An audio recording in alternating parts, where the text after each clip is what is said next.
There's Priscilla there who works at accounts payable. There's Jethro whom they could engage with. So I find it strange if I must be, within their communication. No, I agree with you that it would be very strange for you to be in the line of communication, but it would be even stranger for the CFO to be in the line of communication, and that's what you suggest to them. Remember, I know this matter because of the CFO, so it will only be ideal for me to refer them back. Then it will be up to the CFO, how does he deal with it? Why would it be appropriate for the CFO to be a gateway for them in relation to future payments? If they manage to see that maybe the CFO intervene for them now they want in future, if they experience this, I must be on board. If I can't help, But why are you sending them to the CFO for future payments? Is that procedure? I outlined the procedure to them. And the procedure does not involve going to the CFO? And it doesn't also involve me, and they still want to insist that I should be, But you say that the CFO is the only gateway. So you're saying to them, don't come to me, come to the CFO. I'm saying to them, if I get a request, maybe in future from the CFO, I might assist them. I might assist. Not a request coming direct from them to me. Well, why would it ever be appropriate for you to assist them on future invoices? I explained that the process to them of future invoices, how they should be followed and so forth. If I find I'm in my section not being unable to assist, or either I get a request from the chief of police to say these companies were not paid, intervene, I will intervene like any other companies that I intervene on. Yes, but that's not what you're saying to them. What you're saying is that the CFO is a gateway. He is the only gateway. The CFO is the only gateway. They must go to the CFO if they want their problem sorted out. They want to work with me. I refuse SC to say I can't be in the middle of them communicating with me. I don't deal SC with service providers. I'm a free runner. I want to run free. I don't want to owe any person any favor nor any other thing. So I said I can't be communicating with them direct on matters of payments. There are people within the section who deals with that. Let them work with them. But why would it be appropriate for the CFO to communicate directly with them? They said the CFO, worked with them with this one, so I should, if they have encounter future challenges, I must work with them. I said, no, that's not the process. I'd rather go back to him. Why do you say them going to the CFO is the protocol? What protocol is that? Because your message says they must go to the CFO, and because he is the only gateway, and you will get an indication from him, and then you say that's the protocol. What protocol is that? They felt so, Commissioner, because they want me to... I'm not asking you what they felt. I'm asking you what you are communicating. Forget what they felt and said to you. You are communicating something to them, and we are reading it together. Yes. Let's not play confused. We are reading it together. You convey in so many words. You say, go back to the CFO where you started. That's what you say. Yes. And then you say, because there is no back door, he is the only gateway, the CFO, and I will only be able to assist if I get an indication from Umfowethu. And then you conclude protocol must be observed. And indeed, in his communication with Nkosi, with Sergeant Nkosi, the CFO says that is the protocol. So I would like you to explain to us, what is that protocol you are referring to? And where in the city of Tshwane do we find that protocol that you are describing in your WhatsApp message? What document should we ask for that sets out this protocol between you and the CFO? And they want me to come on board and deal with their matter as an individual, as Deputy Chief Dlamini, to work with me directly on these matters. And I'm saying I can't. Maybe let me ask you differently for the last time. They want you to assist them. You say, no, it doesn't work that way. Yes. Okay. You then say to them, you go to the CFO. That's what you tell them. They must go to the CFO where they started. That's your message. Because he is the gateway. And you will only assist if you get an indication from the CFO. And then you say that is the protocol. All of that is your words, is what you have told them. Yes. So, and you know the Tshwane workings better than I could ever know them. So I'm asking you the simple question. You are describing what you say is a protocol. And I'm asking you, what protocol is this? Where in Tshwane do we find it? Who should the commission speak to in Tshwane to get a document that sets out this protocol that you have set out in your WhatsApp message?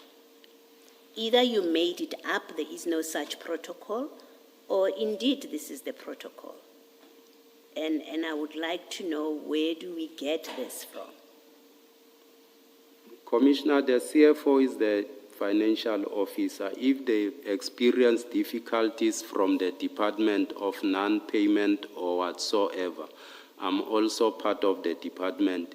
And if they can't win within the department, they must go to the CFO. Because if I did not resolve their problem within the department, they must go to the CFO and deal the matter with him. They can't just come to me and want to work with me directly on matters of their payments. Thank you.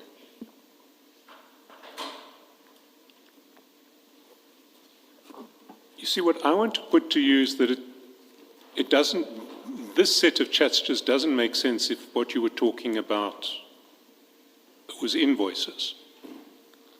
But there is certainly a possibility that what you were talking about was not payment of invoices, it was something else. Were you aware that Gubis was a bidder for TMPD1? I was not aware. You deny that you were aware that Gubis was a bidder for TMPD1? No, I was not aware. Are you aware that Gubis was is one of the successful bidders for TMPD1?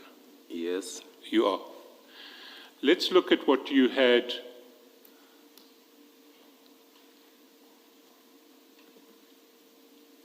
You, Sergeant Nkosi, and the CFO had been discussing 2 days previously. If we go to page, the screenshot of from the CFO's chat that's sent back to you, 526, you'll see that at 9 o'clock, 9:08, at the top of 536, sorry, 526. Do you have 526?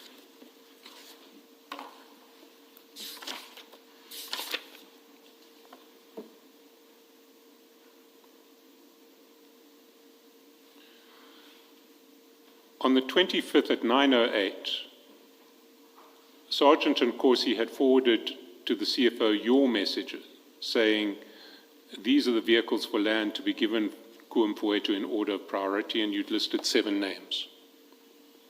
We discussed that on Friday. And at the bottom of the screenshot, the CFO had responded to that specific message about the 7 companies in order of priority, saying, this is ours, Mpuetu, this is the final list, right? Yes, it's our final list. Sergeant Nkosi had responded. And we had debated on Friday whether it was plausible that this was a list of companies to be checked for compliance, or whether it was a list of companies to be awarded the tender in a process of rigging the tender. You recall that? Yes. And I had put to you on Friday that it wasn't plausible that this was a list of companies that had been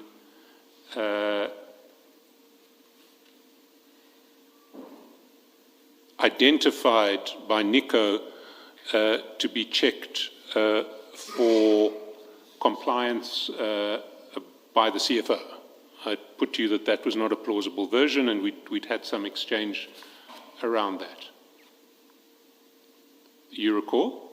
Yes. And one of the issues in that exchange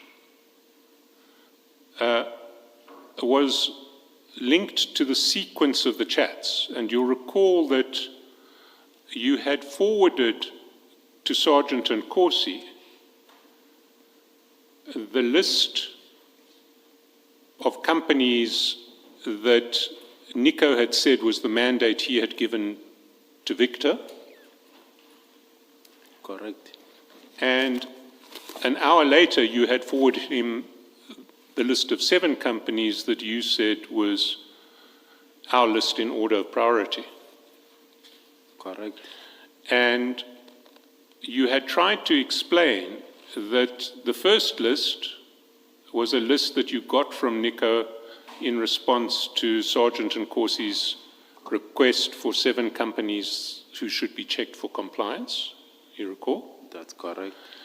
And the second list was a list of 7 different companies that Sergeant Nkosi asked for, because he asked you to check for a list of 7 different companies for compliance, because he didn't like the list that Nico had given you. He wanted another 7. Correct. And I asked you,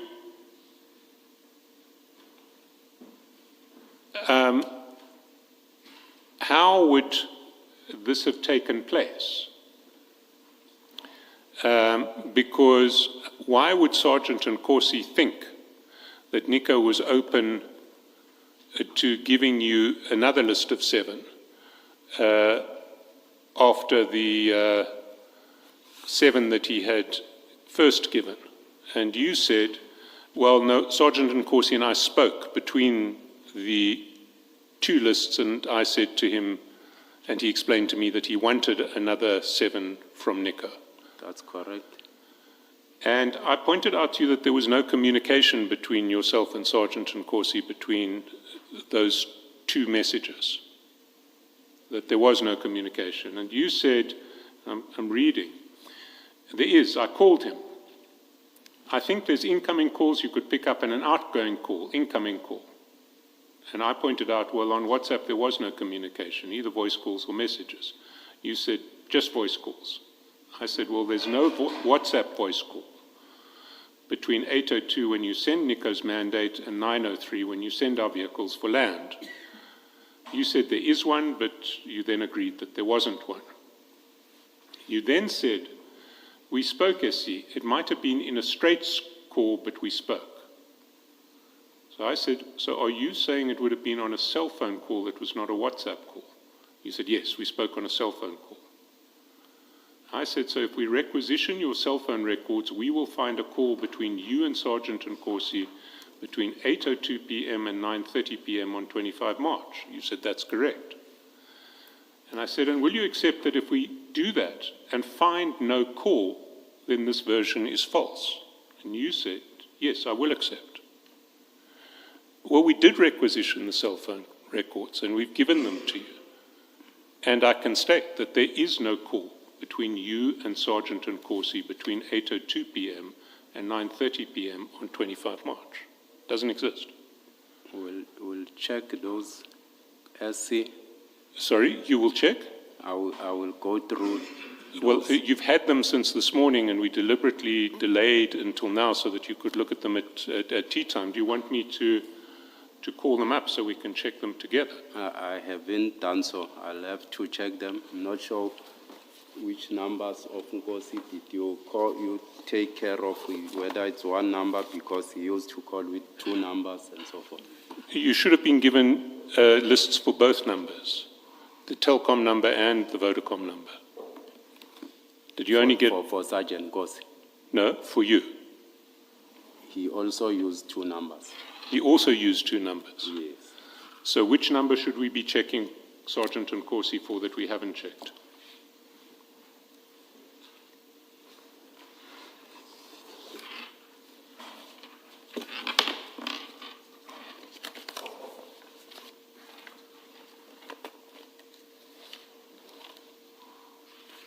But Deputy Commissioner, whichever number he used, it would reflect on both, on either one of your phones, or both.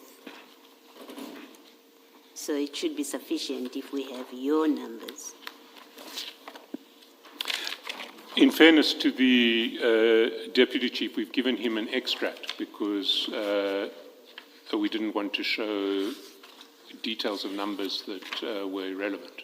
So, I mean, if he gives us the other number that we should check, we can come back and do the exercise. I understand. And do it. For now, this version is still just about alive. So can you give us the other number that Sergeant Nkosi calls you on? I'll check it. Sorry? I'll check it. Yes, can you write it down at lunchtime and give it to us, and we'll do this exercise at lunchtime? I'll check it. You see, what I want to put to you is some different propositions. The first is that what your communications with Sergeant Nkosi and the CFO in relation to vehicles for land in order of priority was actually about which companies were going to be given priority for the tender to be rigged in their favor. And Gubis wasn't on that list. And that why Gubis was so anxious to speak to you and then to the CFO was because Gubis wanted to be on that list. And somehow Gubis managed to find its way into the final award of the tender. What's your response to that? That's not correct, SC. Much as I'm saying, if they had access to Mr. Mpofu, who's the head of supply chain, nearly they did not need me to. But Mr. Mpofu involved you. Much as I'm saying, if they had access, Mr. Mpofu and myself, we only spoke about payment. If they had access, they would not have needed me. Mr. Selson, can he respond to the first proposition, which was Gubis is not on either of the three lists? So if you start on 148 of file 3,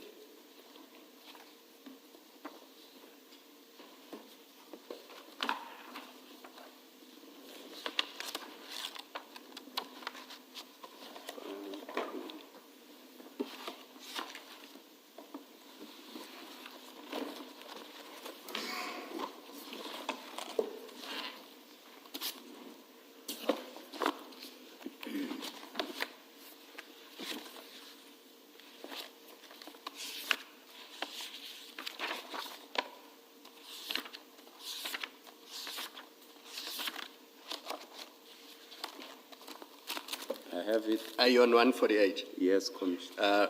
In the second last chat, remember, is that list that allegedly came from the EFF, and it's 7 companies. Correct. And then on 176, it is the one that you said was from Nico to Victor. That's correct. And it's 7 companies. It's different from the one on 148. That's correct. And then the one that you said, our vehicles for land to be given to Gumfowethu in order of priority, that's on 177, the second last chat. Correct. and it's 7 different companies, so in total 21. And Gubis is not in any of those lists, correct? Correct? Yes. Thank you, Mr. Chaskalson.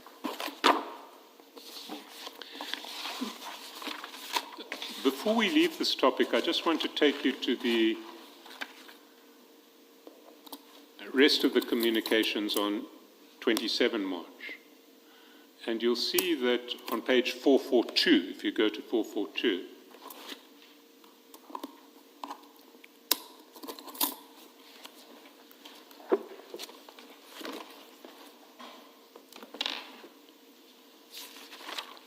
chat number 2 is a Sergeant Nkosi sending you a screenshot of his communications with the CFO. We'll get to it in a minute. Chat number 3 is a voice call from you to Sergeant Nkosi, and we've checked. That voice call lasted 5 minutes and 19 seconds. Chat number 4 is another voice call from you to Sergeant Nkosi, and that one lasted 9 minutes and 43 seconds. So if we look at the screenshot, that's at page 527. You said 442? 442 is where we see it in the chats at 7:55 p.m. But the actual screenshot itself, to look into it, is at page 527. Also at 7:55, you'll see. I'm sorry, SC, you speak about voice calls and so forth, and I suspect, Mr. Chaskalson, he was not with us when you started on this page on 442.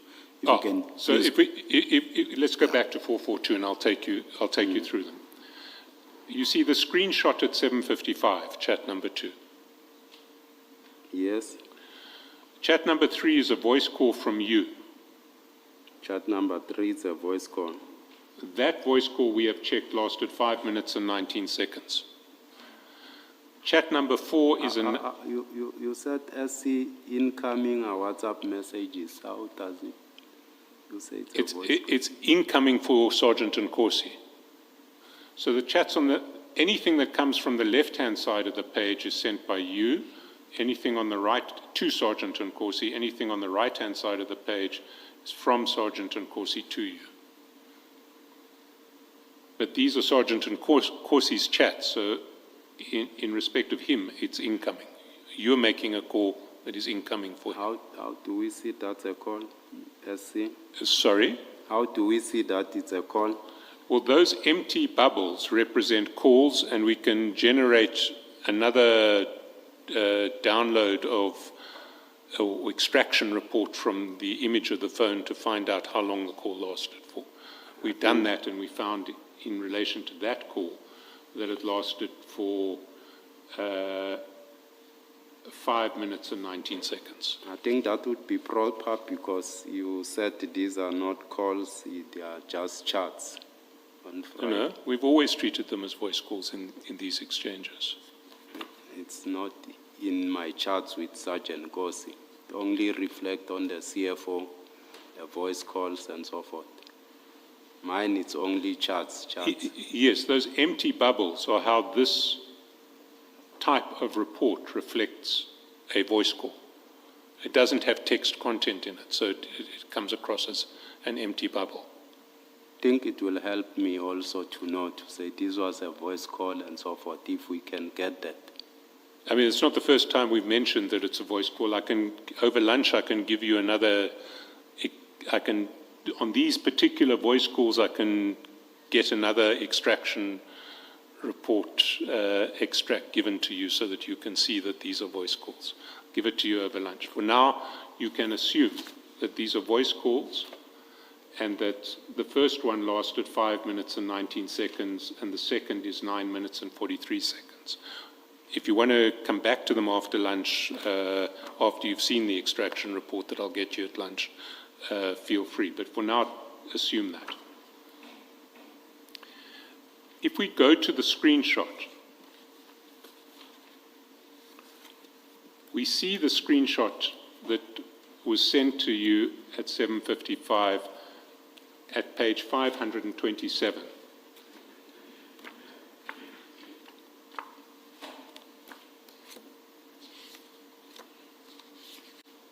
And it's a screenshot of Sergeant Nkosi's communications with the CFO.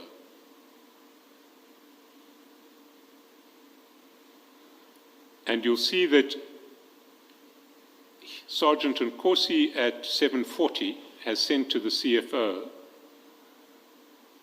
at 18:59, has sent to the CFO your message. Afternoon, Captain, I had a meeting with Kane and those guys today, as I indicated. I've told them that they should go back where they had started, Kumfuetu.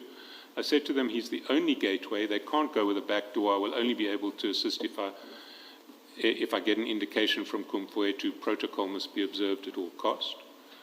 And Sergeant Nkosi responds to you, nice one, General, let me inform Mfuetu, and then he informs Mfuetu by sending a screenshot of that whole chat with you. The CFO responds at 19:43, thanks, my bra, this is the way, much appreciated. There's then a missed voice call and a voice call for 5 minutes. And then there is a screenshot that the CFO sends of a missed call from Mandla Mqina to the CFO at 18:55 and 2 calls between Mandla Mqina and the CFO at 19:33. And that's what Sergeant Nkosi sends you. You see that? Yes. And then after receipt of these calls, you have 2 relatively lengthy chats with Sergeant Nkosi in chats 3 and chats 4. 5 minutes, 19 seconds, and 9 minutes, 43 seconds. All in all, you've spent more than 15 minutes on the phone to Sergeant Nkosi after receiving this chat on the same night. Now, why would Sergeant Nkosi send you a screenshot that shows that Mandla Mqina is calling the CFO? Why would he do that? I can't tell. I never took that into account. I thought he's just sending me this feedback that I gave him. Sorry, he's just, you thought this was just feedback. You thought it was completely coincidental that it ends with a series of calls from Mandla Mqina to the CFO. Yes, I never even took that into account of Mandla Mqina because I never met with Mandla Mqina. And you spoke to Sergeant Nkosi after receiving this screenshot. Do you recall what you spoke to Sergeant Nkosi about? No, I can't recall.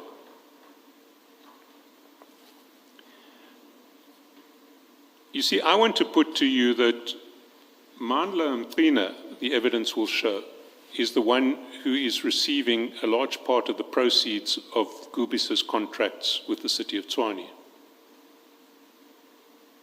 Are you aware of this? I'm not aware. And Mandla Mqina is the nephew of Mr. Sibanyoni. You were aware of that? I'm not aware. I heard it from you. I said I've never seen him. I've never met him. I see.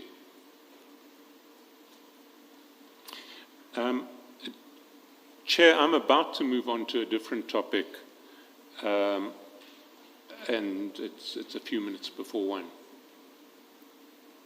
Before you leave.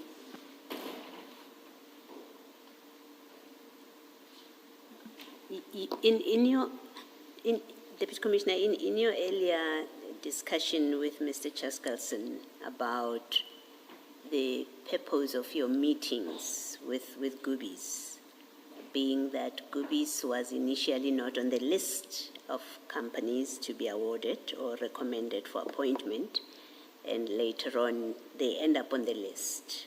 And that's what the real purpose of those meetings and engagement was. You answered that they didn't need you for that because they already had Kane, they had access to Kane. You remember that evidence?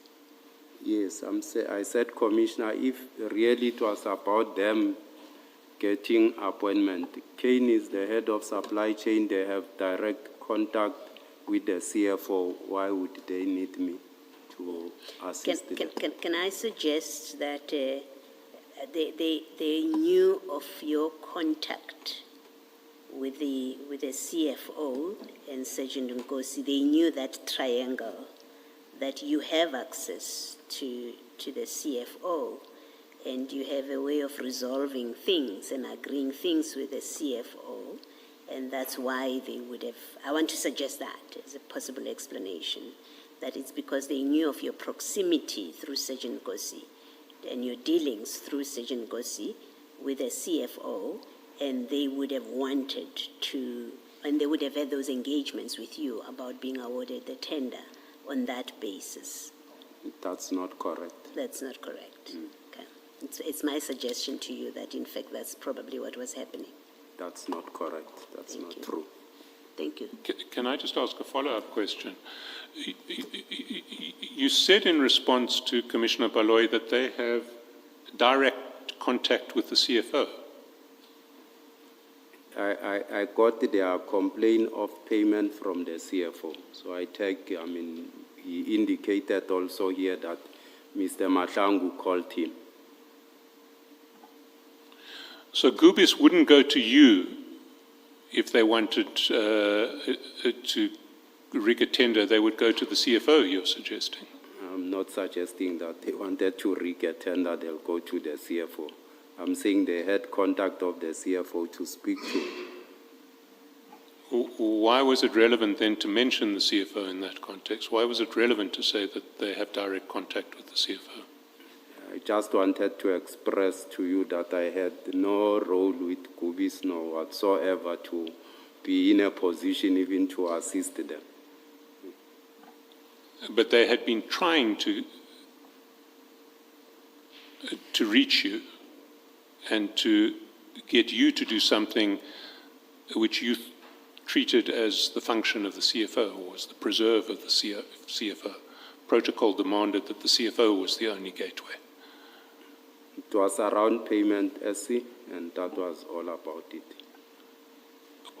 We've been there. I want to put to you that whatever it was about, it's extremely implausible that it was about payment of invoices.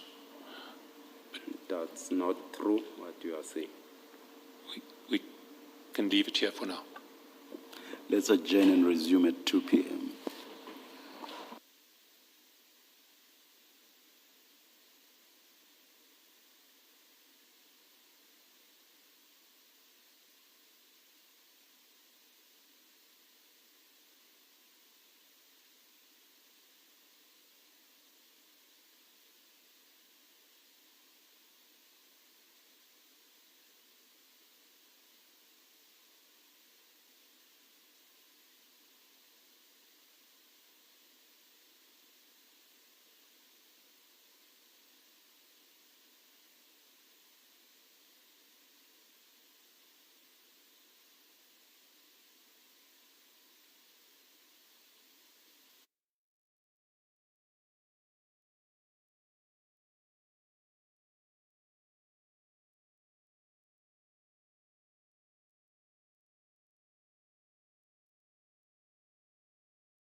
Good afternoon. Trust you had a good lunch.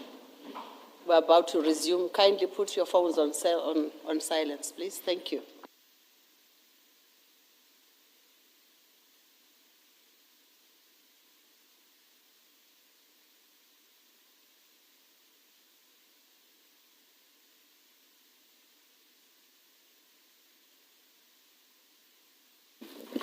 Yes, Mr. Chancellor.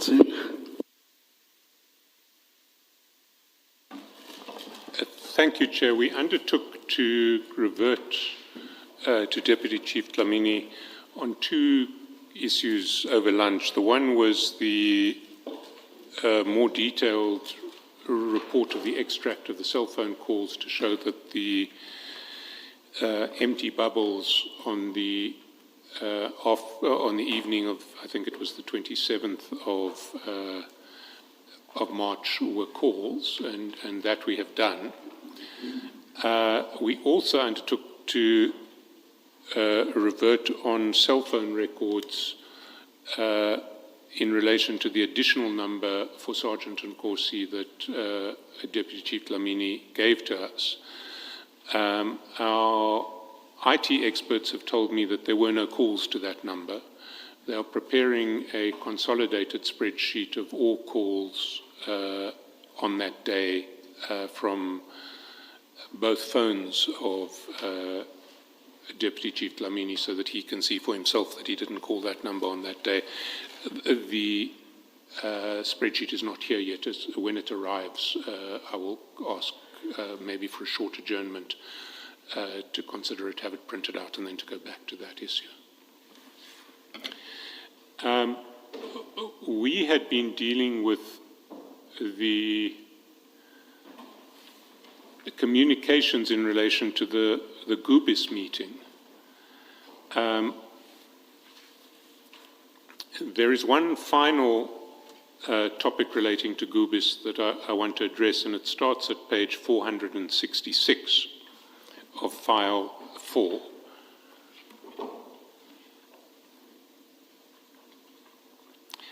And there, Deputy Chief, in chat number 3, you will see that at 10:12 a.m., Sergeant Nkosi sent to you a document called Termination Letter COT Ad Hoc. And the letter that document is at page 566, and it's a letter from Deputy Chief Spitz terminating the provision of services by GUBIS at a range of sites in Tshwane. If you go to 566, you'll see that letter.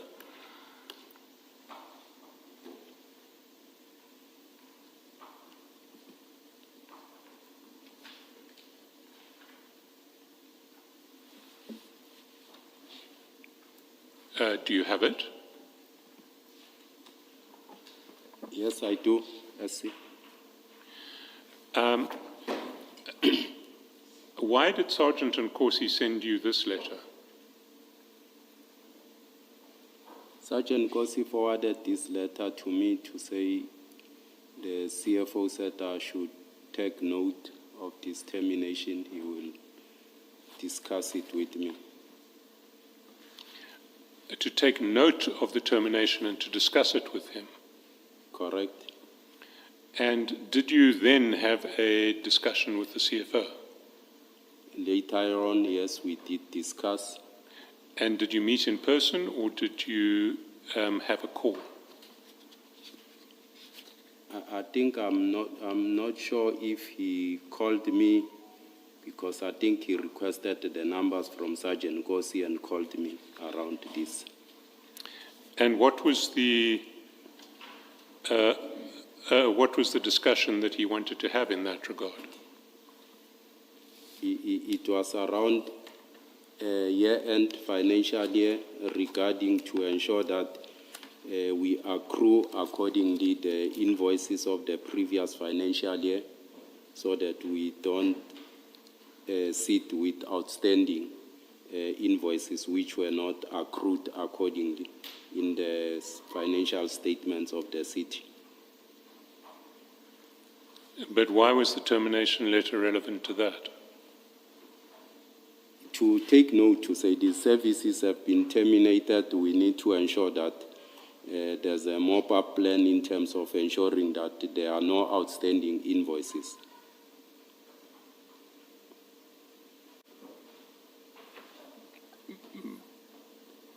Was that a matter of urgency? Yes, I can say so. Remember that end of financial year, people need to ensure that actually we request service providers to submit invoices for June earlier so that we are able to ensure that they are being accrued accordingly. But by 26 June, you would presumably have already made those requests to service providers. Definitely they do request. We request divisions to do so that invoices should be earlier submitted. So why was the termination letter relevant to that? It's something that you do always at the end of a financial year. As I indicated to say, he was saying I need to take note that we need to ensure that there are no outstanding payment as it was in the 23-24 financial year. Yes, but I still don't see why termination was relevant to that. You would have wanted to ensure that there were no outstanding payments, whether or not the contract had been terminated. Yes, as he wanted to see, for me to note that this will be the last invoice for June and there shouldn't be any other. I should be able to also monitor, follow up this process. Yes, but of course, if an invoice came after June,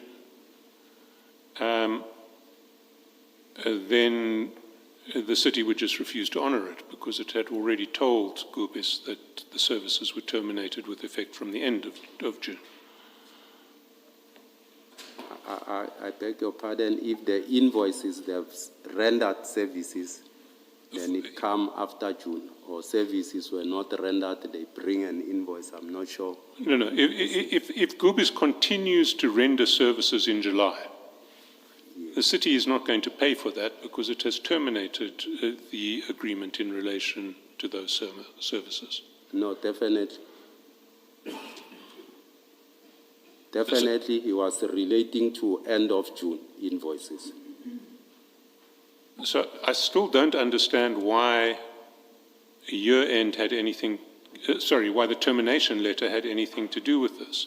Let me ask you a series of questions. In the ordinary course of events, any supplier who is supplying the city in terms of a contract that will continue to run into the new financial year should submit their June invoices in time to be captured for year-end. Correct. So in the ordinary course of events, Gubis should have submitted its invoices to be captured for year-end by 30 June 2025. That's correct. The termination of their services didn't change anything in that regard. I think he was emphasizing this. I indicated earlier on with the contract that was ending in February, to say in most instances you need to have a mop-up plan if a contract comes to an end, because once it ends, invoices are not in and so forth. You might not be in a position to process those invoices. So maybe it was this emphasis to say we need to ensure that all the invoices for the 25-26 financial year end of June get accrued accordingly to avoid misstatement in the financials of the city. You see, we've heard this version from the CFO, that it had to do with financial year end, which was somehow made more complicated by the termination letter. I don't understand why the termination letter and financial year end were related in any way, or together would cause complications that wouldn't ordinarily just be present. Why was the fact of a termination letter going to cause any complications for the city? Not the termination letter, the issue is around accrual of invoices.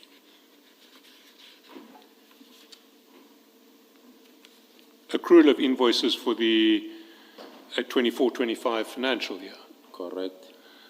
But in any situation, whether or not the contract has been terminated, you need to ensure that the accrual of invoices is properly addressed at the end of the financial year, or in relation to the end of the financial year.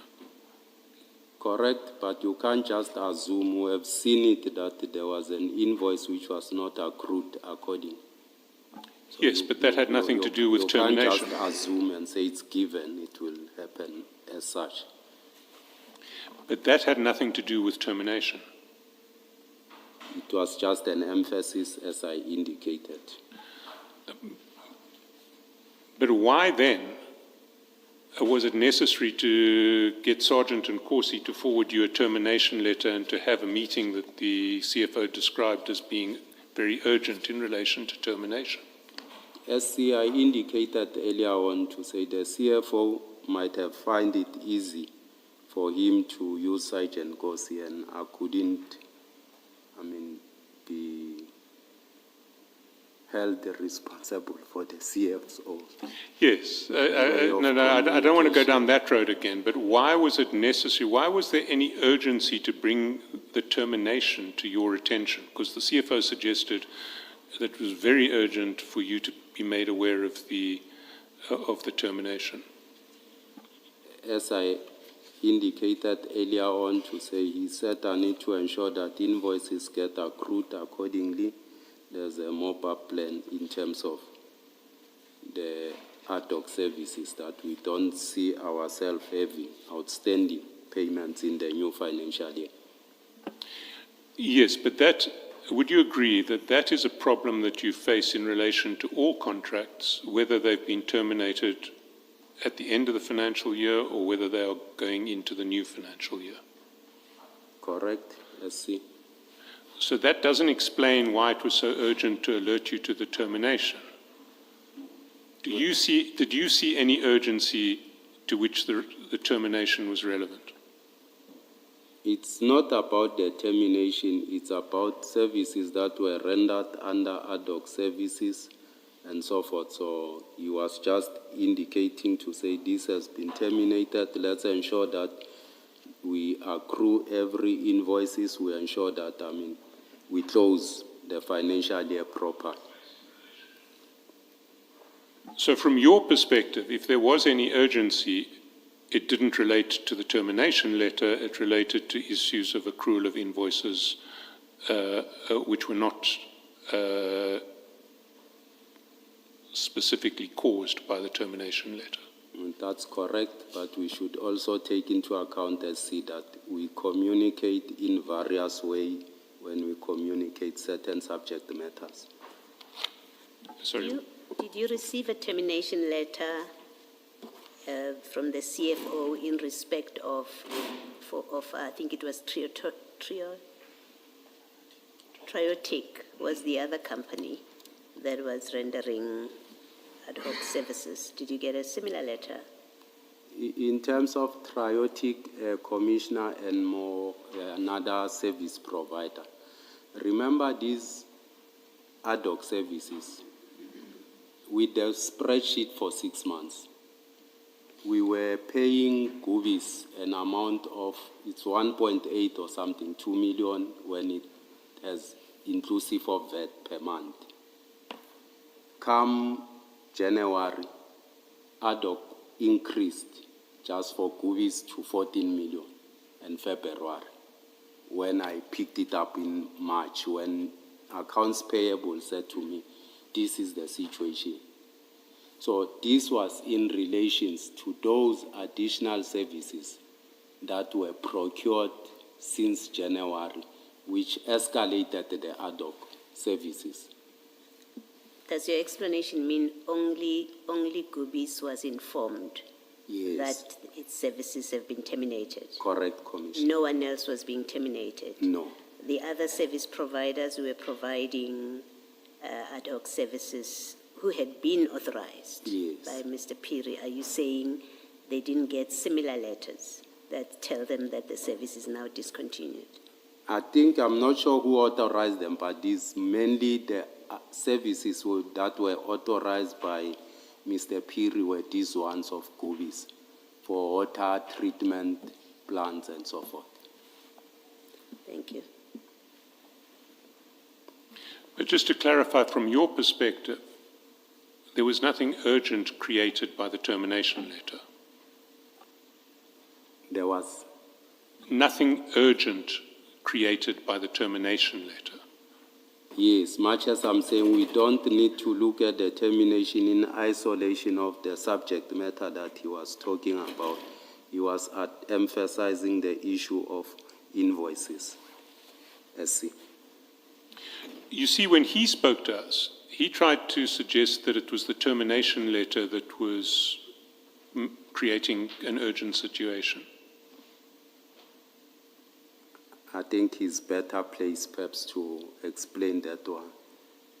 My discussions with the CFO was in relations to accrual of invoices, ensuring that we close the financial year without taking the previous financial year expenditure into the next financial year.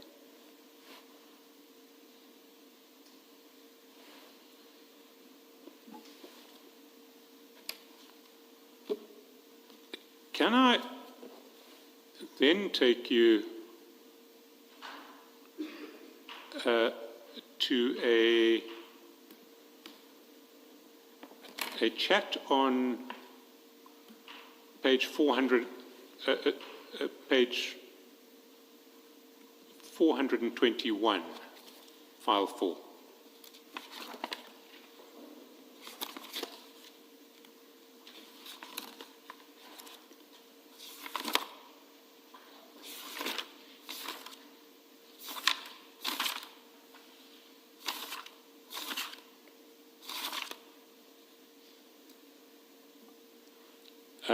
And there you'll see that at the top of 421, on the 6th of December 2024, Sergeant Nkosi sent you a screenshot.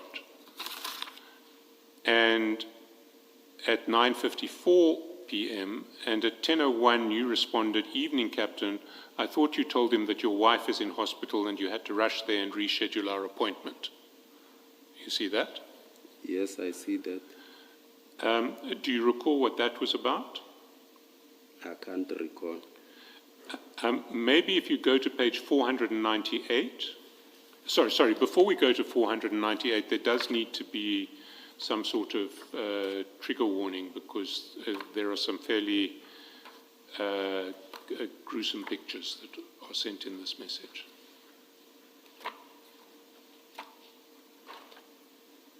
You said it's page 498. 498. Let's just have a look before.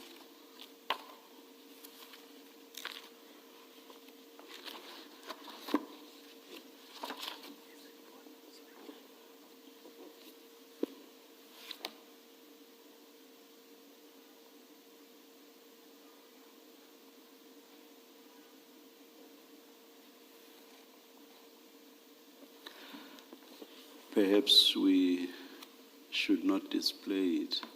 Yes, that may be Pictures the are easiest just way. too gruesome, yeah. Do you see the picture at 498? Correct? Do you know what that picture, well, it depicts some bodies, but do you know what scene it relates to? I don't know what scene it relates to. Did Sergeant Nkosi not explain to you what scene it related to? No, much as I was saying, he said he's rushing to somewhere and need to attend. So I said, but I thought you, because your wife is in hospital, you wouldn't be, doing duties on that particular day. Yes, but your response, at the bottom of the message, says, my brewer, and this is from the sender of the message, someone who Sergeant Nkosi saves as Ngwato Advocate. Do you know who Ngwato Advocate is? Yes, Who is it? it's Sergeant Nkosi's advocate. And have you had meetings with him before? No. The only time I think I was booking for a couple's event at his place. I think we're supposed to go and view the venue with Sergeant Nkosi. Is that the place at Hartbeespoort Down? Yes. So it's in fact his attorney, not his advocate. It's an Mr. Ngwato, who has the place Yes. is his attorney. Well, at the bottom of that message, Mr. Ngwato writes, my brewer, any update of number 1. And that seems to be what you are responding to at 6 minutes, at 10:01 on page 421, where you say, evening, Captain, I thought you told him your wife is in hospital and you had to rush there and reschedule our appointment. Yes. So who was number 1? I don't know who's number 1. But then why did you respond, I thought you told him that your wife is in hospital and you had to rush there and reschedule our appointment?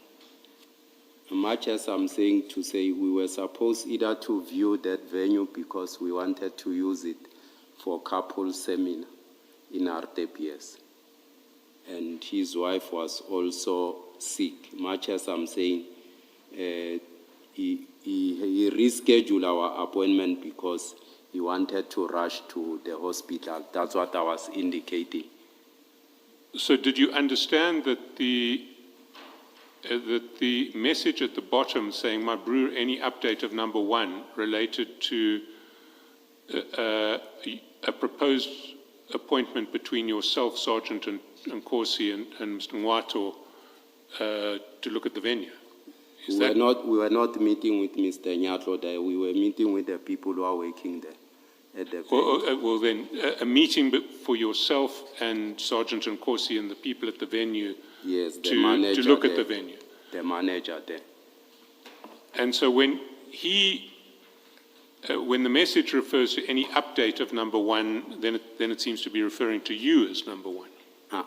No, Well, who is it referring to as number 1? I don't know. But you responded in relation to a meeting that you had planned with Sergeant Nkosi to go and look at Mr. Nwato's venue. It's 2 separate incidents, I think.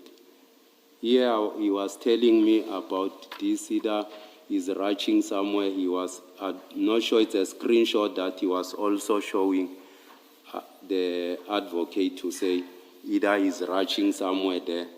And while he had initially an arrangement with me to take me to view that venue there, but he also had his wife in hospital.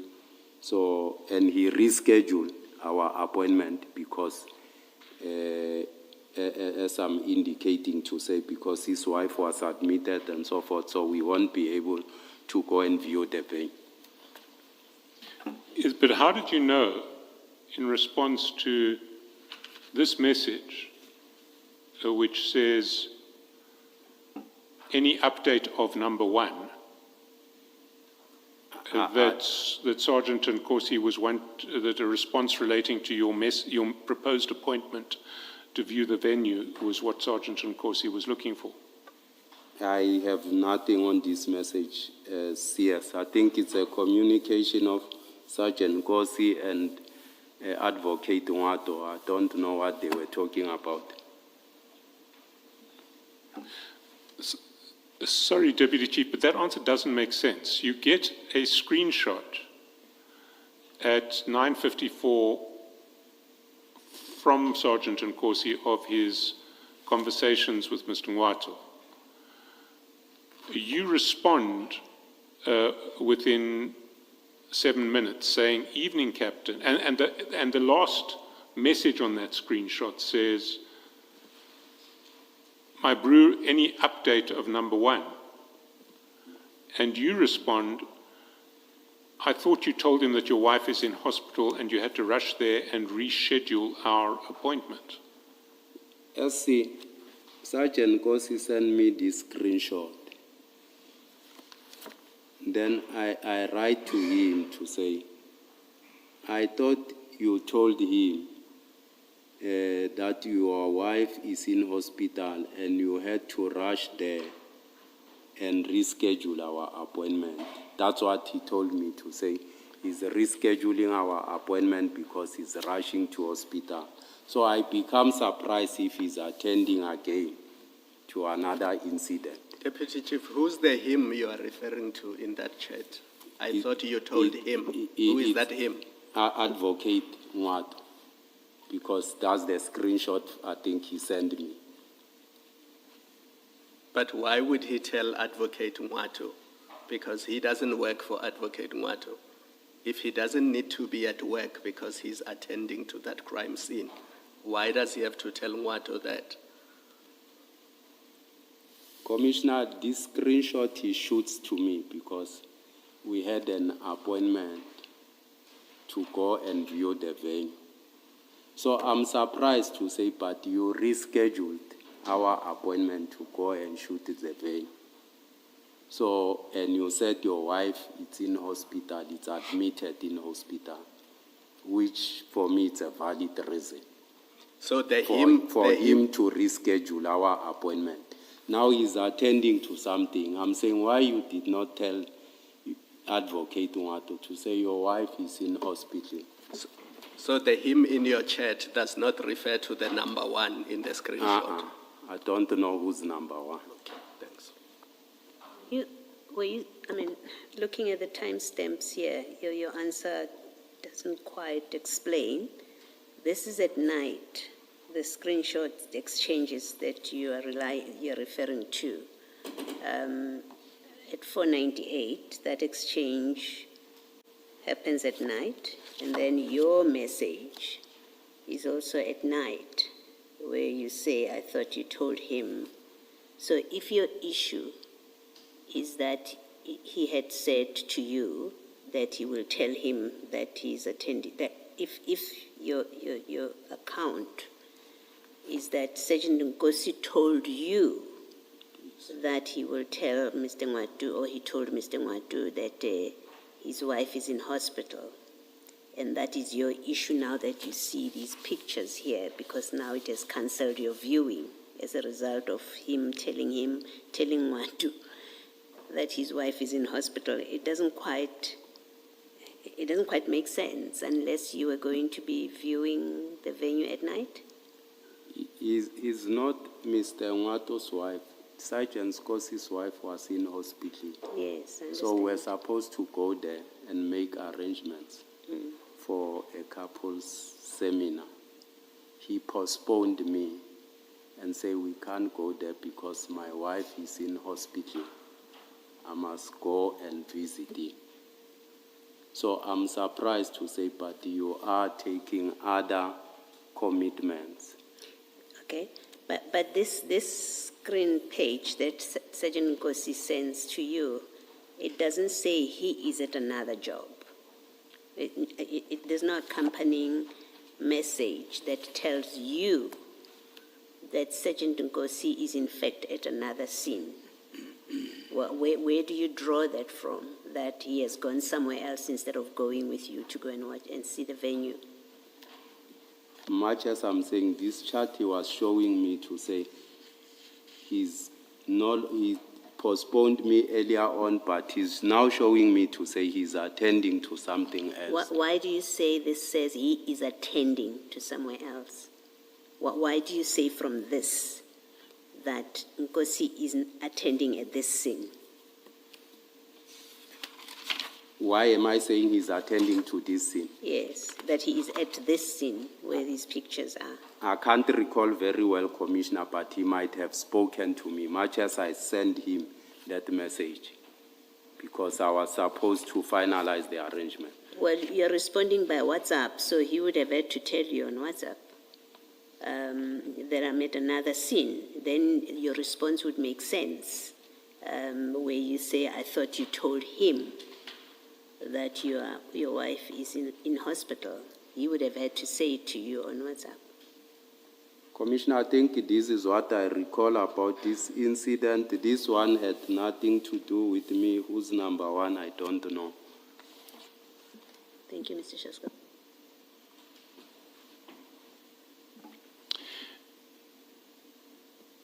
Can I take you to a different issue? It is file 4, page 479.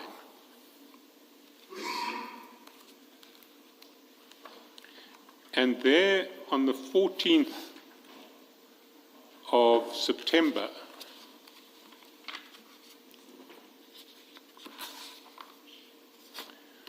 Sergeant Nkosi sends you a series of receipts from applicants to be trainees in the TMPD, starting from chat number 7, and you'll see those receipts in the annexures from page 571.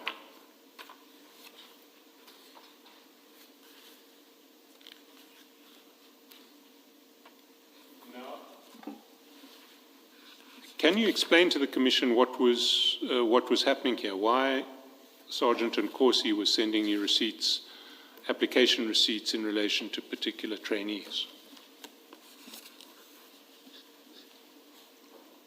As I indicated previously to say, the application receipts that Sergeant Nkosi have sent me, I received quite a lot of them from various people.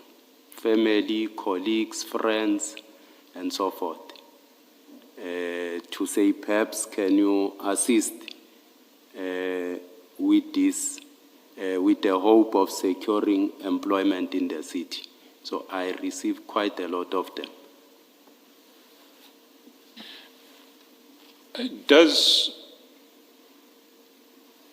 employment relations and appointments fall within any of your responsibilities in your position at the city? It falls within SC because I'm support and admin, but I think I've attached a letter there that perhaps we should go to it and read it so that I can be able to clarify this matter. Let's look at it. Where is it? It's one of your additional documents. Yes. In fact, I'm not sure that it's been paginated because it came in late.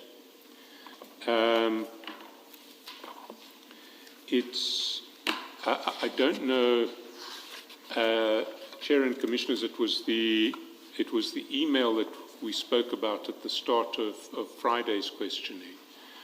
I'm not sure if it has been made available to you. The covering email is from Deputy Chief Dlamini and is dated 20 April 2026. The email itself is from Velin Nwandule Inswani to Deputy Chief Dlamini on 8 May 2025. Do you have it?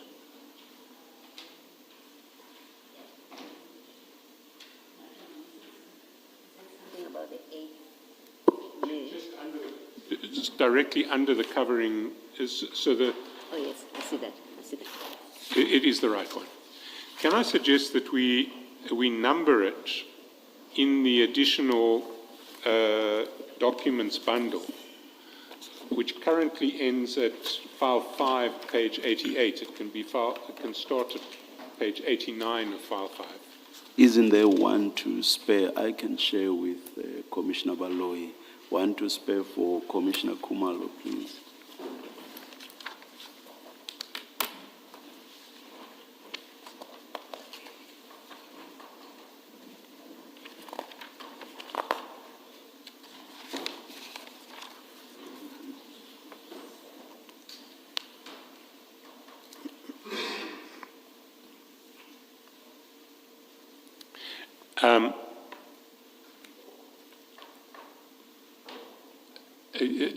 Are we ready to proceed? And can I suggest that we number it from 89 so that my copy ends at 91 and it goes into file 5? 89.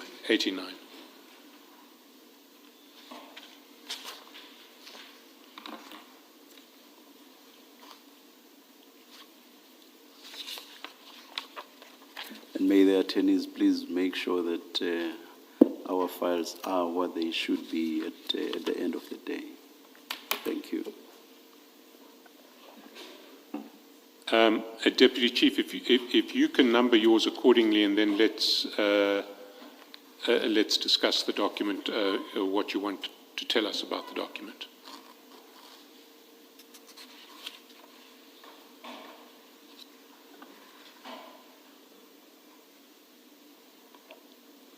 Yes, I've numbered it, SC. And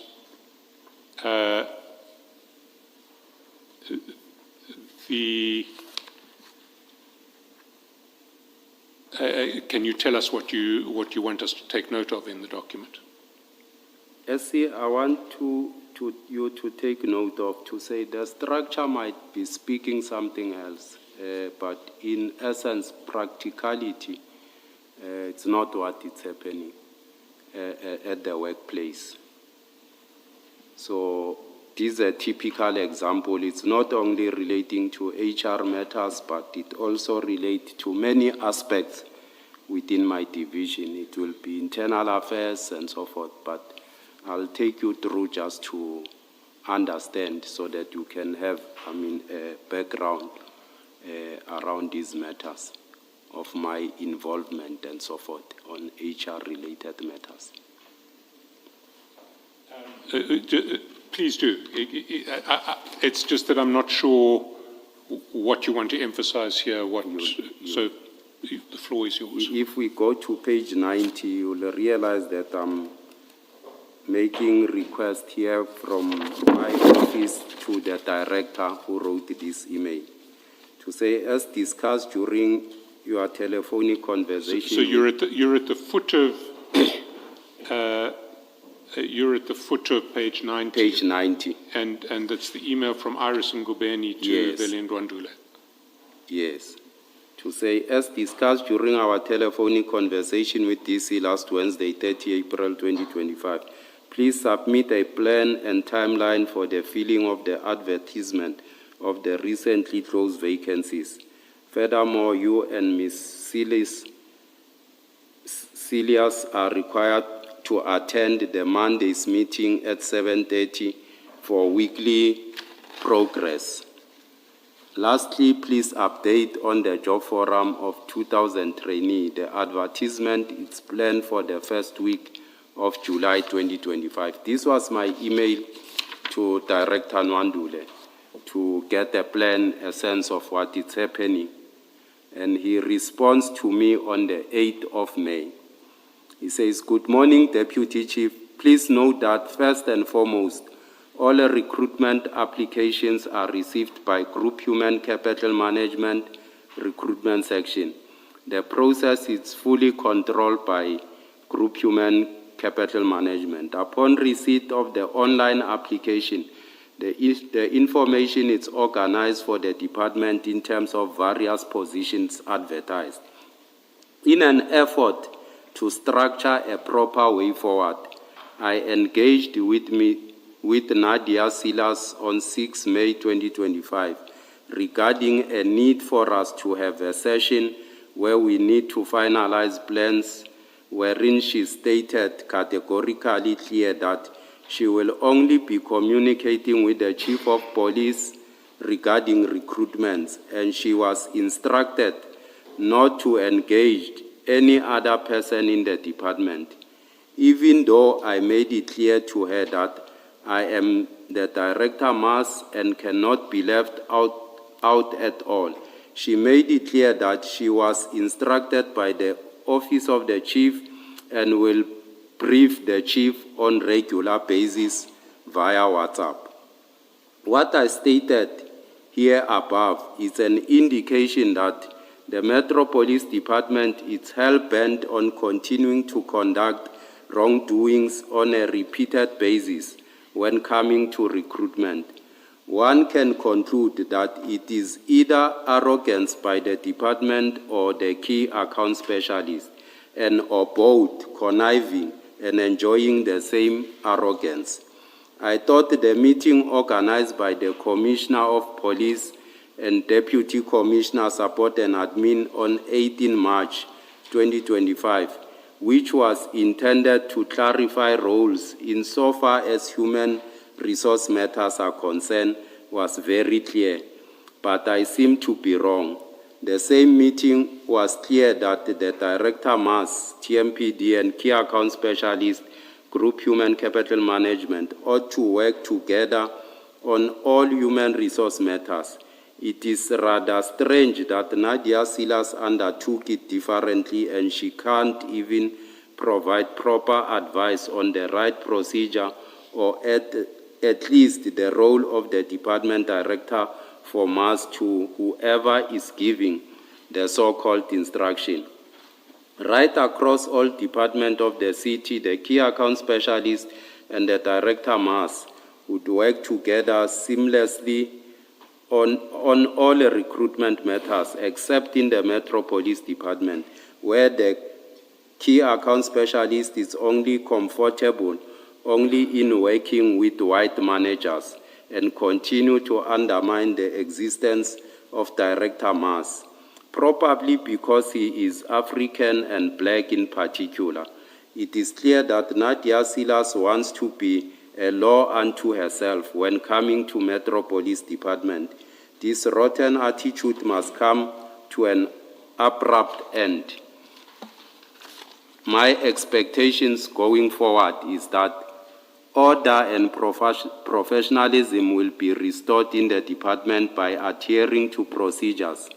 All recruitment initiatives and processes will be done through and in conjunction with the Director Mass in the Metro Police Department. Given the above, I request agent intervention in order to determine the way forward. This I want to bring SC to your attention that HR, yes, it's under me in terms of structure. As you could see that I continuously make attempt to ensure that, we work seamlessly in this arrangement. On the 18th of March, I arranged a meeting together with the Chief of Police, both the Director and the Key Account Specialist, trying to resolve their working relationship. In that meeting, it was resolved that the Key Account Specialist must liaise with the Director Mass in whatever HR-related matters within the department. But you can take from the email that came back on the 8th of May that there was no any effort of the two trying to work together. And these are work politics I indicated previously to say we sometimes get accused of raising race cards, while it's not the case. There's a clique, that works within the department of, people preferring it's black. We can't include him on these matters that relate either to HR or whatever the case it might be. He'll prefer to work with DC Police on any other matter that relate to HR. Much as DC Police, when he came here, it was clear that he's attending arbitrations and so forth, which are all, related, coming from grievances and so forth, which get run by Director Nwandu, who must go to step 3. But because of these, matters that he raised here, the status quo is such that DC police will continue doing arbitrations and so forth. I'll only come at the tail end if there's an enforcement order that they are attaching the city's assets. It's when these matters will be brought to my attention to ensure payment for members who either got an award and now they have an enforcement order. So I just wanted to bring it to your attention to say it's not an isolated matter. It same applies with internal affairs. It's there in the structure reporting to Dlamini. But Director Minar will be called to the office not to inform DC Dlamini. I don't attend consequence management meeting. And these are some of the things that are happening. So my involvement on HR matters, it will be when there's an advert, I get inquiries from members of the public, either communities, to say, is it perhaps a bogus advert or not? Confirm if this is a real advert or whatever the case it might be. That's what I will confirm. No, it's a real advert. It's from the city. Some officials will send me the receipt. You see, Sergeant Gosi has sent me to say either my daughter applied, can you assist, and so forth. I give them information. Most instances, it will be when the recruitment process is on course. Either some receive, SMSs to come and do physical exercise. You'll get a lot of inquiries and calls to say, my child was not called and so forth. Will they be afforded an opportunity? I'll just inquire from HR. They'll inform me to say they are calling them on batches and so forth. For instance, typical example, with the 200 trainee, I'll appoint people to say, Nadia, you liaise with this superintendent and this one. They will change them and put, white people to say, Nadia, you select white people, you'll work with these people only on this matter and ensure that Dlamini doesn't get information in this regard. So it's a cabal that it's run in the department. And on HR matters, truly speaking, SC, that's basically my involvement. I receive these things of inquiries within people, various people. I assist them with information and so forth. So I just wanted to bring this to the attention of the Commission to say there's no way I will influence a recruitment process because the panel get appointed by the Chief of Police in conjunction with Ms. Silas and Mr. Boles, who decide who sits on the panel and so forth, who does what, and all those kind of things. Well, let me clarify some issues. You have a role in relation to appointments within the TMPD. That's correct. Do you have a role in relation to appointments outside the TMPD? No. Now, if we go, for instance, to page 451, we see a series of these receipts at 451. And they, the actual documents are at page 540. So if we go to 540, we see the receipts. The first receipt at 540 is for a position of cashier. Is that a position within the TMPD? The position was within the TMPD. I see. And the second application at 542, administrative officer, is that also a TMPD? The position was within the TMPD. Right. The page 554, there is a letter addressed to an applicant saying, "Thank you for registering on the City of Tshwane recruitment page. Please update your profile, then apply for job opportunities." That looks like a general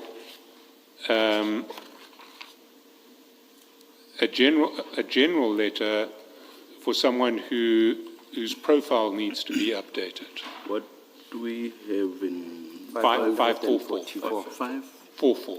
044. Do you see it? I see, the city has introduced the online applications in the city, and most of these youngsters, and they are not, aware that once you go on the online, application website to apply, it requires you to create a job profile first. And some people will take these as applications because they are not, fully vested with the system. How does it work? You need to first create a profile, then go and select where they are posted. You apply specifically, then it will give you a confirmation receipt that you have applied. So most of the applicants end with creating profile and think they have applied for a position in the city because they are not well conversant with the system. So this is one of the confirmation that you have a profile now. If you want to apply, you can apply for any position within the city. Why would it be appropriate to send that letter to you? What role do you have in relation to sort of general registration on the Tshwane recruitment page? SC, you'll realize that he sent this and say he has applied. I said, I advise, it's not an application. He only created a profile. He must go back to the system and apply. And take, for example, 540, the cashier who you say was applying for a post in TMPD. What did you do with this application, or this receipt of application? Much as I indicated to say, I receive a lot from various people with the hope that they will either get assistance to secure employment or whatever the case it might be. Taking into account, the rate of unemployment, people are disparate, they go all out. Even if it's not positions in the department, for the mere fact that you work in the city, people think you might have a way and so forth. They'll send you this, confirmation to say, my daughter or my son has applied. Is there a way to assist? You'll receive quite a number of them. You say you received this from Sergeant Nkosi, these letters. In the light of your explanation, does it mean you understood it as him hoping that you would be able to assist these people, hoping and maybe even expecting that you would be able to help these people obtain employment? Correct, Commissioner. Thank you. Did you explain to him that you couldn't do that?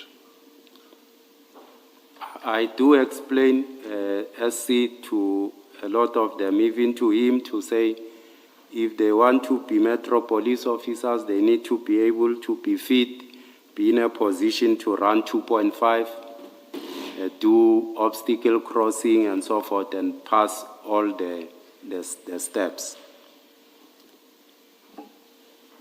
No, I understand that, but did you explain to him that you can't ease the way for certain applications? You can't help someone get appointed?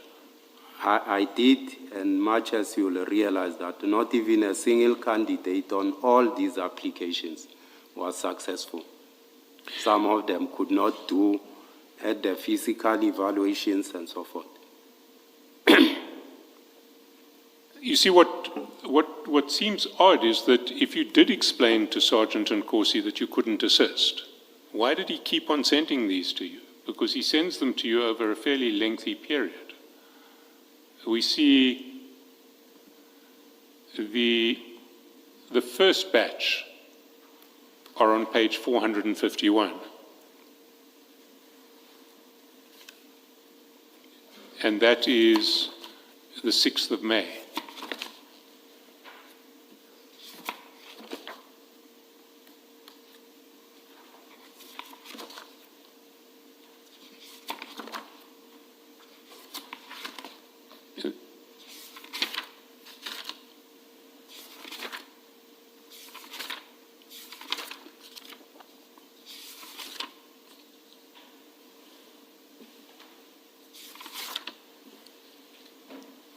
Yes, SC, I do explain. It's not only to him, but to a number of people. And they will continue persuading with a view that perhaps one might help. Well, let's look at the next one, which is at the top of page 461. It's a month later in June.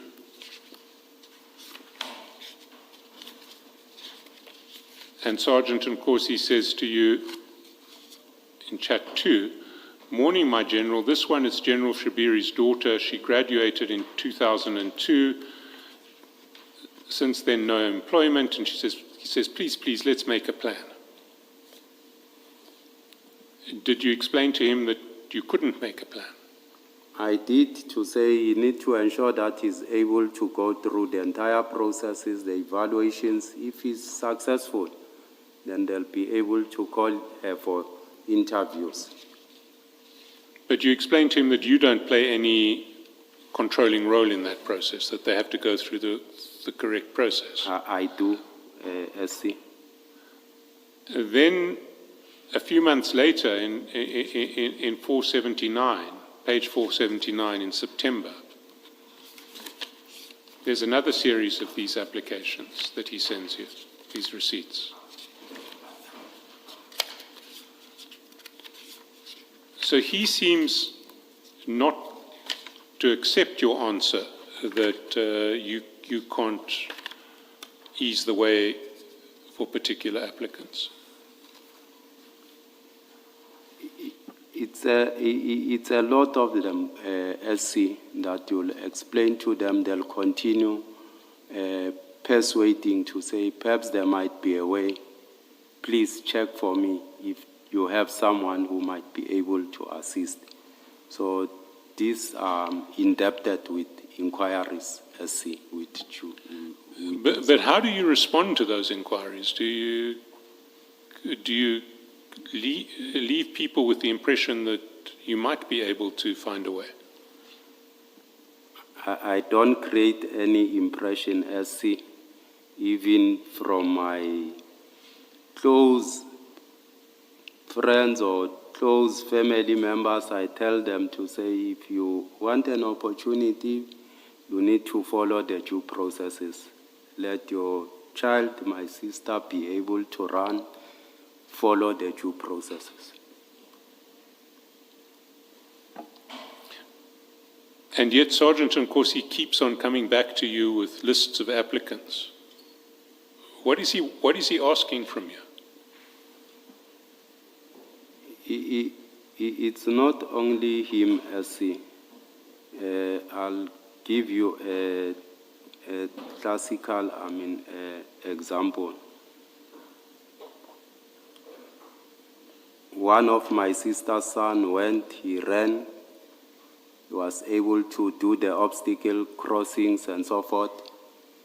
He went for driving, he passed, he went for psychometric, he passed the psychometric. When he went for driving and so forth, they required documents. He attached the statement of result. He was disqualified on that. And my sister will come and say, is there no way that you can assist? I'll tell him to say, train your kids to be responsible. If they say these are the requirements, let them follow them. So I might not be able to assist. I indicated to say, I don't appoint the panel. It's appointed by DC Police, Nadia, and the chief. I can only assist with inquiries. Deputy Commissioner, he says to you in that message, this is General Shibiri's, suggesting you know General Shibiri. I don't know him. I've never seen him. It was for the first, he suggested it's General Shiburi, and I don't know who's General Shiburi. I only saw him. Shibiri. Yes, I only saw him for the first time when he came to the commission. You didn't ask him who is that? I felt it's not necessary, Commissioner, for me to ask him. Do you know why he would assume you know who General Shibiri is? I mean, it's quite important that he mentions. He mentioned the general. The name of the parent. Do you know why he would assume that you would know who it is and why it would matter to you? I think he assumed I know General Shibiri, and for the mere fact to say he says it's general, maybe there might be something that I might do. Thank you.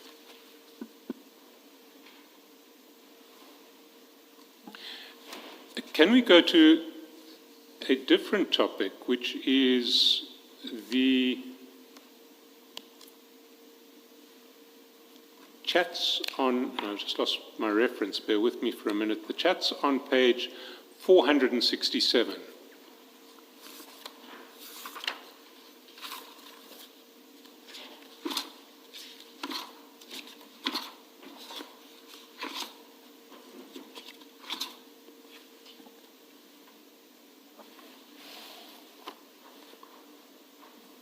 And there you'll see that on 26 June, Sergeant Nkosi sends you 2 pictures, and you'll find those pictures at page 567,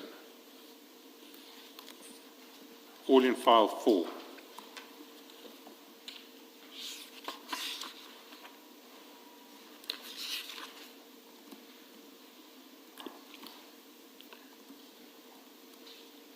And so if you go down 567, 568, 569, and then we'll get to 570 shortly. What were those pictures?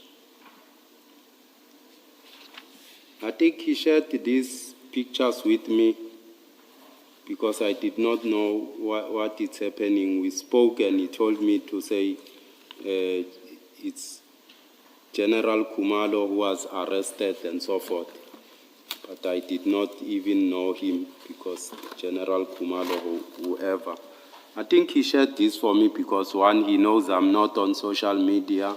Secondly, I'm not watching any TV, no, the news or whatsoever. I think he likes sharing information with me on those bases. This is not social media information. These are private photographs of people being taken into a court. Are you aware of that? I'm not aware. I wouldn't know SC where he got it, but as I indicate to say, I'm not on social media, I don't watch TV, nor follow, these things in most instances. What did he tell you about these? He just said there was an arrest of the, General Kumalo and so forth. And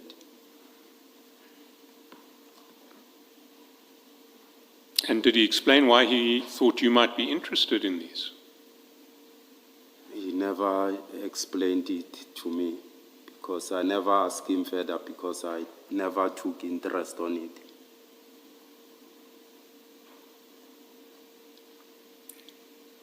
So you just got these pictures from him without knowing why he sent them to you. Much as I'm saying, he was just sharing with me to say there was this arrest and so forth, that people were arrested at OR Tambo and so forth, General Kumalo and so forth. So I said, what's happening now? Why are they arrested? He said, I don't know, he'll let me know, but I never followed up in that thing.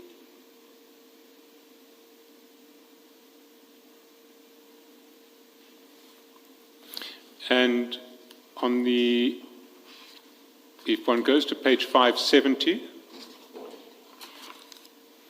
one sees a list of people who, with case numbers.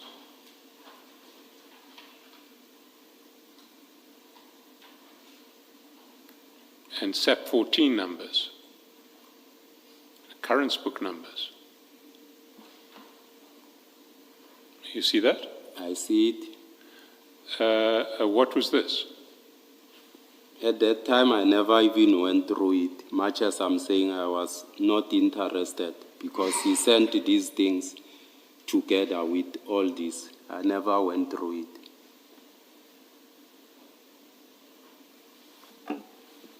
All right. I think, Deputy Chief, I think what is curious and does require an explanation from somebody is the very specific information that Sergeant Nkosi is sharing with you. Firstly, at 467, where you've got those pictures, he gives you names. On the face of it, at least according to me, it suggests that these names must mean something to you.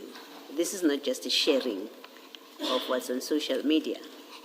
He gives you names of people that have been arrested. At 467, he says General Gabela. He says Brigadier Madondo, and then there's General Kumalo. So there must be a significance to him mentioning the names. And then when you then turn to that page 570, which is the contents of a diary with names and case numbers, it's difficult to accept at face value that these had no significance for you. At the very least, one would expect you would have asked, why are you sending me these things? If you didn't know, you would have said, why are you sharing the diary with me? Who are these people that you have listed, Gabela, Madondo? Who are these people? Unless you tell us that, well, I always knew who Gabela is. I knew who Madondo is. I knew who Kumalo is. And so when he sent me those names, it made sense why he would just give me the names. You've just said you knew nothing about this. Commissioner, to be honest, I did not take interest. I don't follow, Commissioner, the news of SAPS a lot or any news. I did not, know them. Much as I asked him later to say what is happening, and he said General Kumalo was arrested coming from OR and all those kind of things. I never followed up. The chart at 475, I never took interest to go who are the names and so forth, because for me, it was of significant importance. It was not of significant importance to me.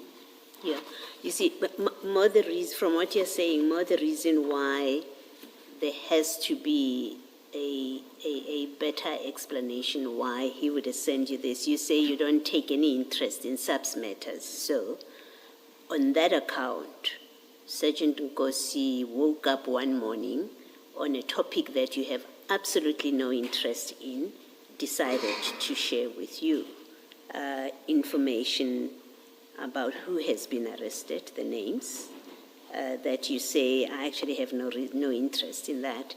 But perhaps more importantly, certainly more importantly, he shares the contents of a diary which has people's names, case numbers, and OB numbers. That's not random information that you share with someone who's just interested about something that was in the paper. It's something that you share with the expectation that the person you are sending this to has an interest in receiving this. or would be interested to receive this kind of information? I did not, Commissioner. At that time, I never took interest in this. Thank you.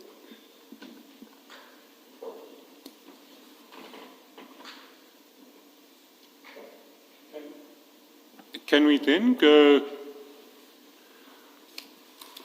to page 471?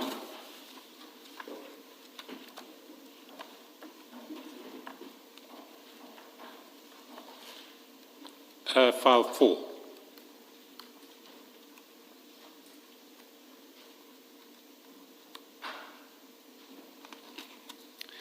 And there on the 12th of July 2025 at chat 3, you send a WhatsApp to Sergeant Nkosi that reads as follows. Morning, Captain. I can see, Ukuti, that you have captured Umfuetu, and he wouldn't want to leave him. He wouldn't want you to leave him. You should gear yourself to do so forever, my brother. Umfuetu is the best person to be with, Ujuda Wetu, who will do great things for us, compared to Baba Wako Ngaseko. Now, what were you saying to Sergeant Nkosi when you said that he had captured Mr. Mnisi, the CFO? As I think we are reading this message, not taking into consideration that I tapped on a picture there, SC.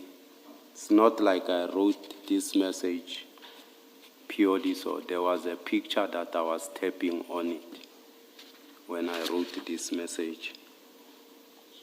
Sorry, you say there was a picture Yes. that was on this message? Yes. That you sent a picture with this message? Yes, I tapped on the picture, then I responded on the picture. So this message was a reply to The photograph. to a photograph. Yes.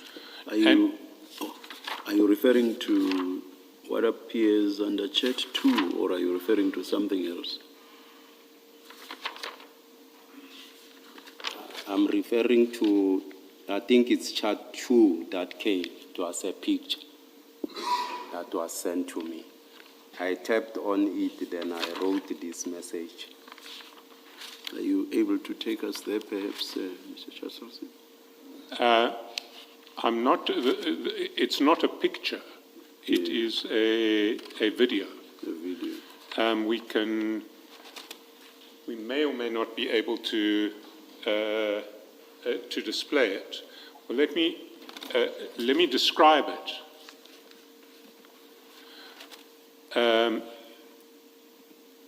Well, do you recall what it was that you were responding to? Yes, here, as I indicated to say, it was me responding to that picture that I was responding to. I want it here. I think I responded to it here. Do you remember what it was, Deputy Chief?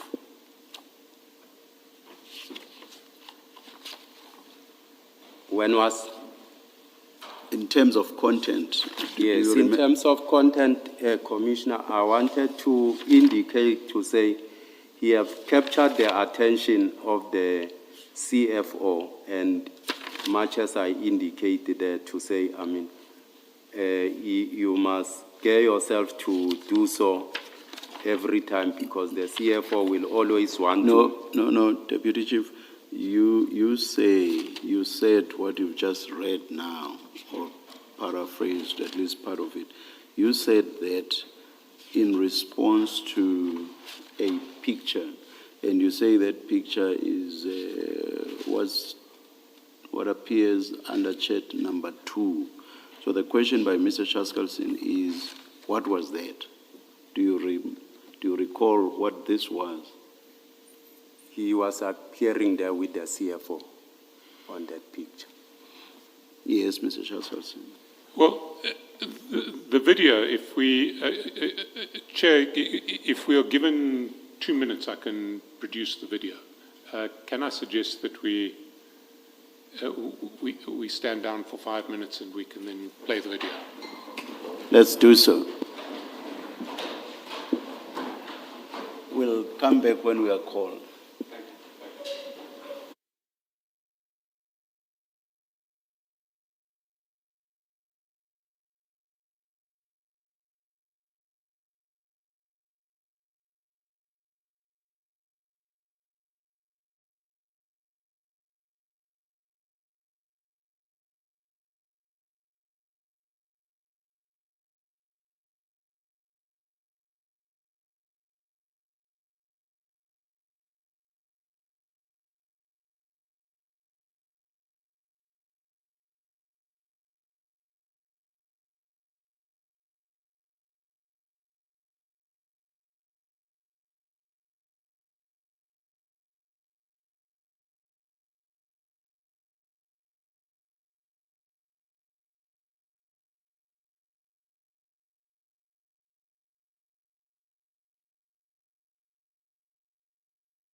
Good afternoon. We're about to resume. Kindly leave your phone on silent, please. Thank you.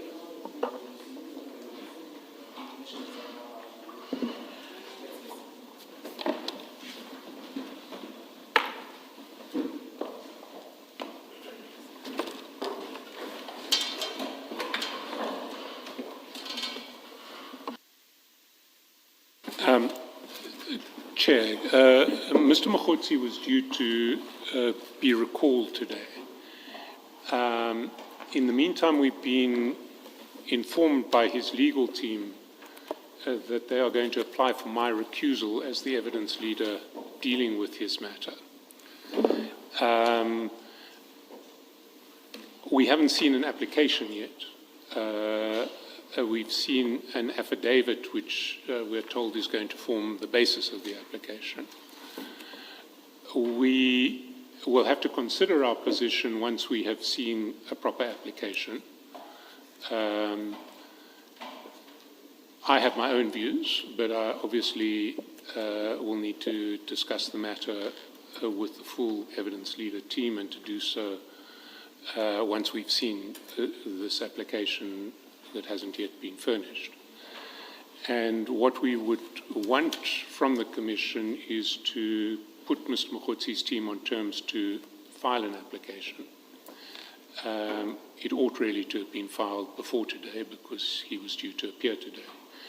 And the issues to which it relates are issues which apparently have been around for a long time.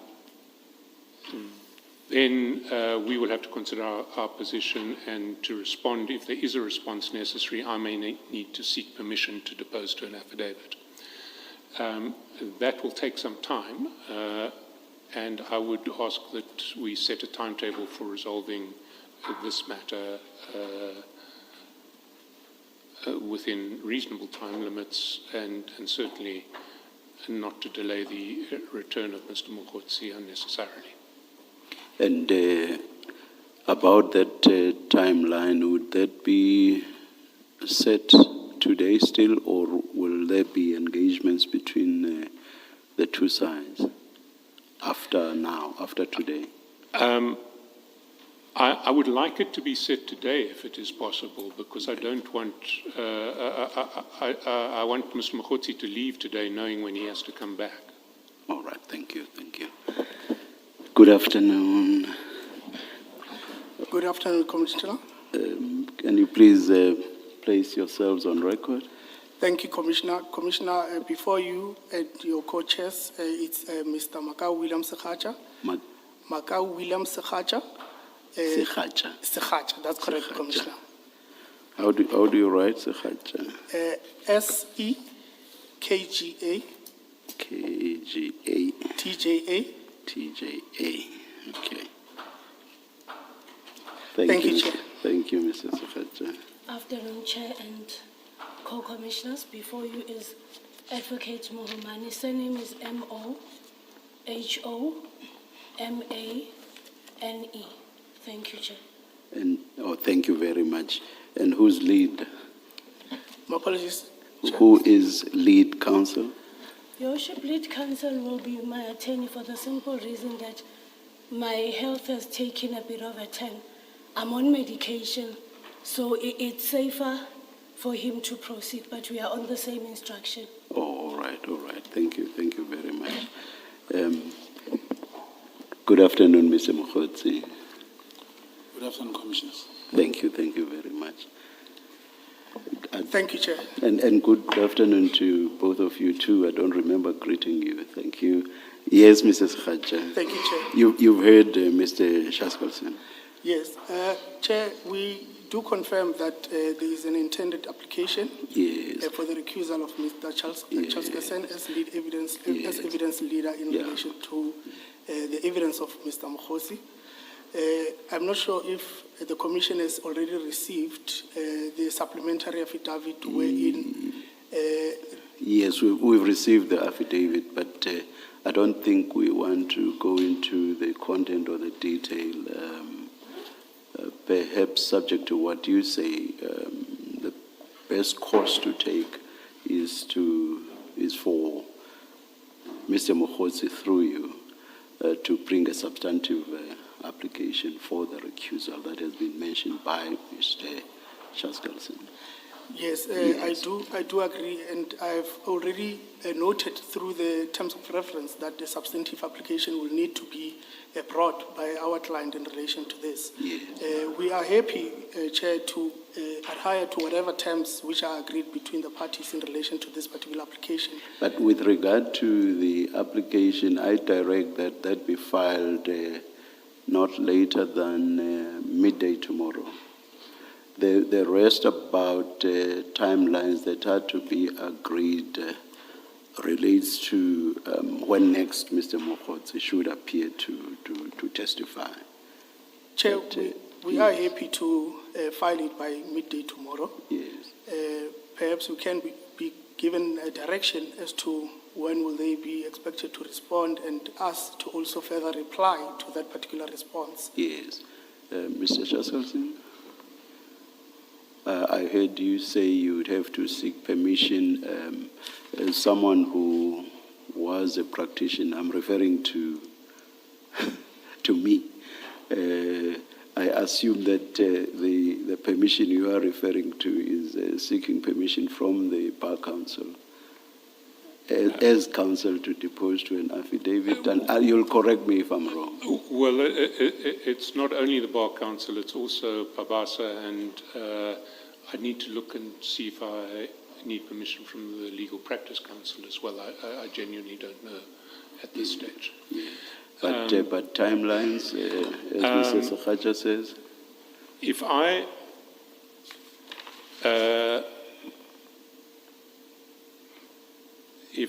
I can respond by 6 May, because I'm going to need, the response will not take long, but obtaining permission to depose to the affidavit and submit it may take long.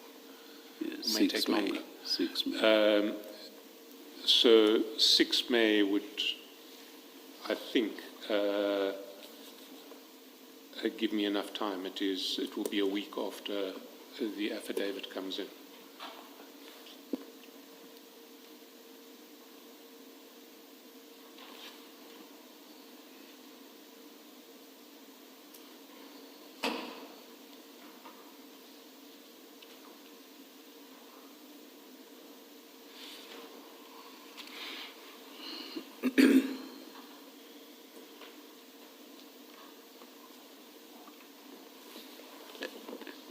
And Mr. Sakhaja, by when do you suggest to reply?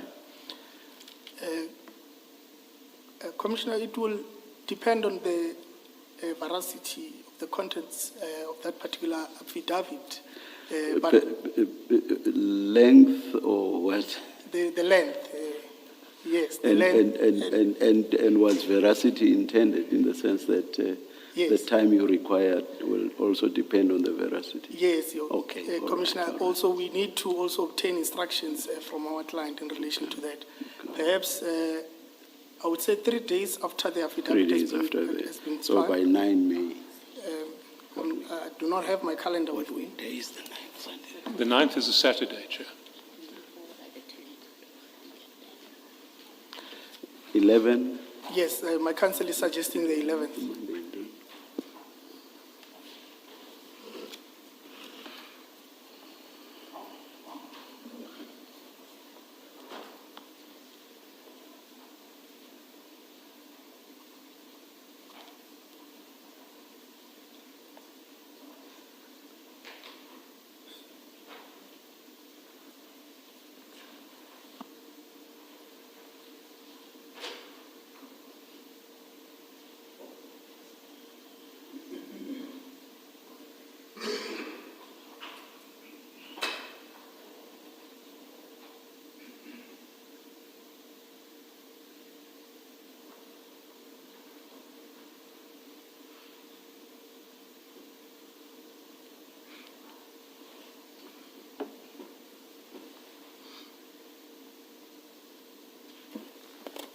Then, so as to have full timelines, because now we are left with a date for Mr. Mokhotsi coming back, and that's what you've agreed to engage on. Unless when Mr. Shaskalson suggests a date, Mr. Sekhaja agrees to that date now, we may have to adjourn very briefly for you to engage each other and agree on a date. But of course, there's also the question of when this application is argued. I don't know whether it would be on the morning of the day when Mr.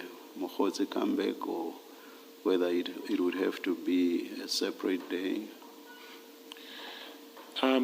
Chair, I don't think that it would be necessary to set aside 2 different days. Yes, Our program is tight. We're already losing time because of this. So can I suggest that the hearing of the application and of Mr. Mokhotsi's evidence, whether it's led by me or another evidence leader, takes place on one of the 13th, 14th, or 15th of May? The 13th, 14th, 15th of May. On any one of those? On any one of those days that Mr. Mokhotsi's legal team wants to choose.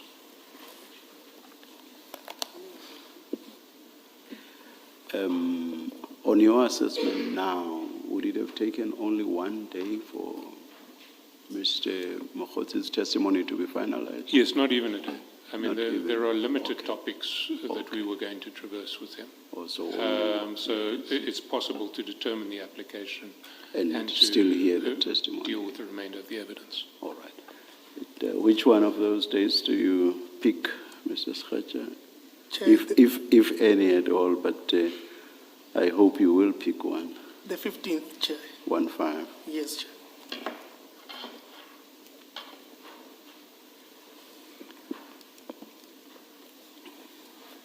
Thank you very much to both sides. The substantive application must be filed by close of business tomorrow, 29 April 2026. I have specifically decided to say close of business, no longer midday, because it doesn't serve much purpose to press for midday if the answer is going to be on the 6th of May anyway. So let me start from the top, as artists say. The substantive application must be filed by close of business tomorrow, 29 April 2026. The answering affidavit must be filed by 6 May 2026. The replying affidavit must be filed by 9 May 2026. And, I'm so sorry. 11 May 2026. And the hearing of Mr. Mokhotsi's testimony will resume on 15 May 2026. And the application for recusal will be heard on the morning of that day. Mr. Mokhodzi, you are directed to be here on that day. That is 15 May 2025. 26. One last day, I'll come next day. 2026. You should not have corrected me, Mr. Mokhodzi, because then you would simply not have had to come here. It was on the media that I'm not around, so I must quickly say Thank you. Thank you very much to everybody. Thank you, Chair, and the co-chairs. You are excused. Thank you. Thank you. Thank you, Chair. Mr. Mokhodzi, you too, you are excused. Thank you.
We are ready when you are, Mr. Chaskelson. Thank you, Chair. It's probably best to, at this point, to play the video to which the Deputy Chief says that his message responded.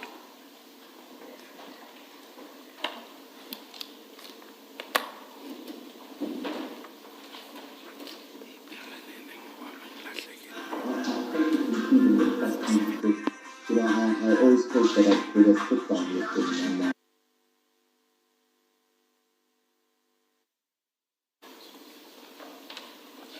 Deputy Chief, did you see that video? What was it? What was the scene that was being described? That was being shown in the video? Correct, as it was Sergeant Nkosi. It's not only a video, as there was two. He sent a picture and a video. I'm not sure if it appears there in the chart, because it was not only that video alone. It was a picture and a video, because they were at the funeral, if I recollect very well, of the Deputy President by that particular day. So it was the funeral of the late Deputy President Mabuza. Correct, SC. And Sergeant Nkosi was walking with Mr. Mnisi at the funeral. Yes. Now, in that context, how are we to understand, I can see, Ukuthi, you have captured Umfowethu, and he wouldn't want you to leave him.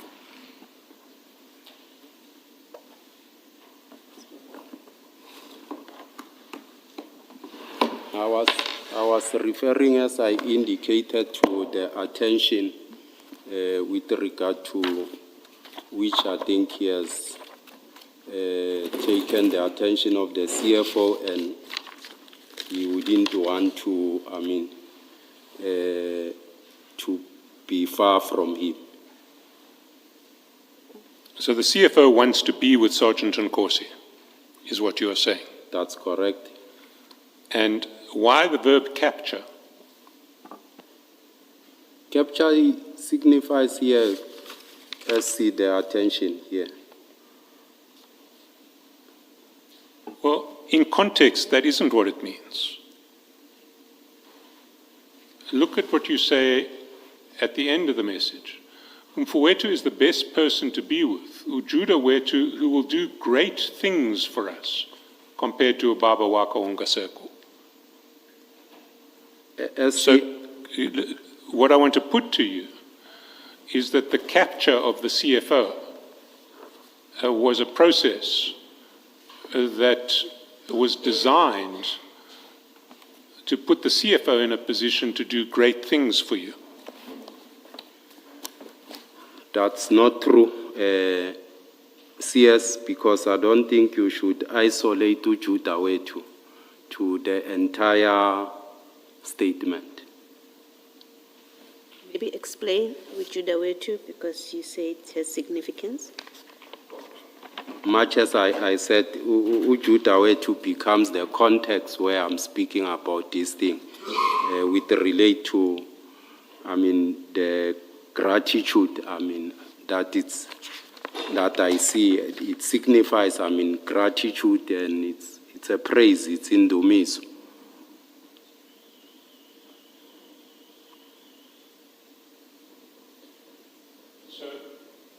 Why don't you read that last sentence, substituting for Ujuda wetu gratitude or praise or whatever you say it means, so that we understand your context? See, when we write these things, it's not like you are writing a formal or thesis or whatever that need, we are communicating on WhatsApp groups and so forth. It's not a formal way of communications. We have our own way of how we communicate and so forth. So much as I'm saying, if you will read the entire statement bit by bit and say, Ubaba Konga Seko, capture, Ujuda wetu, sometimes we might not be able to bring this into context. Otherwise, you'll understand it the way you want it to look like. But surely, as you write, you want it to mean something. Much as I'm explaining, Commissioner, to say here it represents the attention, because I tapped on those videos and pictures, the attention that he has drawn from the CFO. Can I say, to me, that clip depicts people at a funeral. You say it's a funeral, so I see two people walking together at a funeral. That's what looking at that clip says. Your message says more than just looking at people. You're not commenting about people who are at a funeral together. You say you have captured Mfowethu. So you have to explain that when I look there and see two people at a funeral who may have arrived together, I don't know whether you know that they went there together, that's why you say you've captured him. Maybe they came separately, they happened to arrive together. So the captured means nothing when I look at the video and you've said you've captured Mfowethu. So you have to explain that you get sent a clip and then it causes you to say you have captured Mfowethu. What are you talking about? You're obviously not talking about just two people just because they are at a funeral together. So do explain. You get a clip that shows you these two people who are at a funeral together. Why do you say that depicts Sergeant Nkosi having captured the CFO? He has captured the attention of the CFO, Commissioner, and that's what it precisely means. What do you mean he's captured his attention? They're at a funeral. We see a clip that just shows them walking together. What is it about that image or that visual that explains he has captured him? To say the CFO wants to be next to Sergeant Gosi. That's capturing the attention of someone.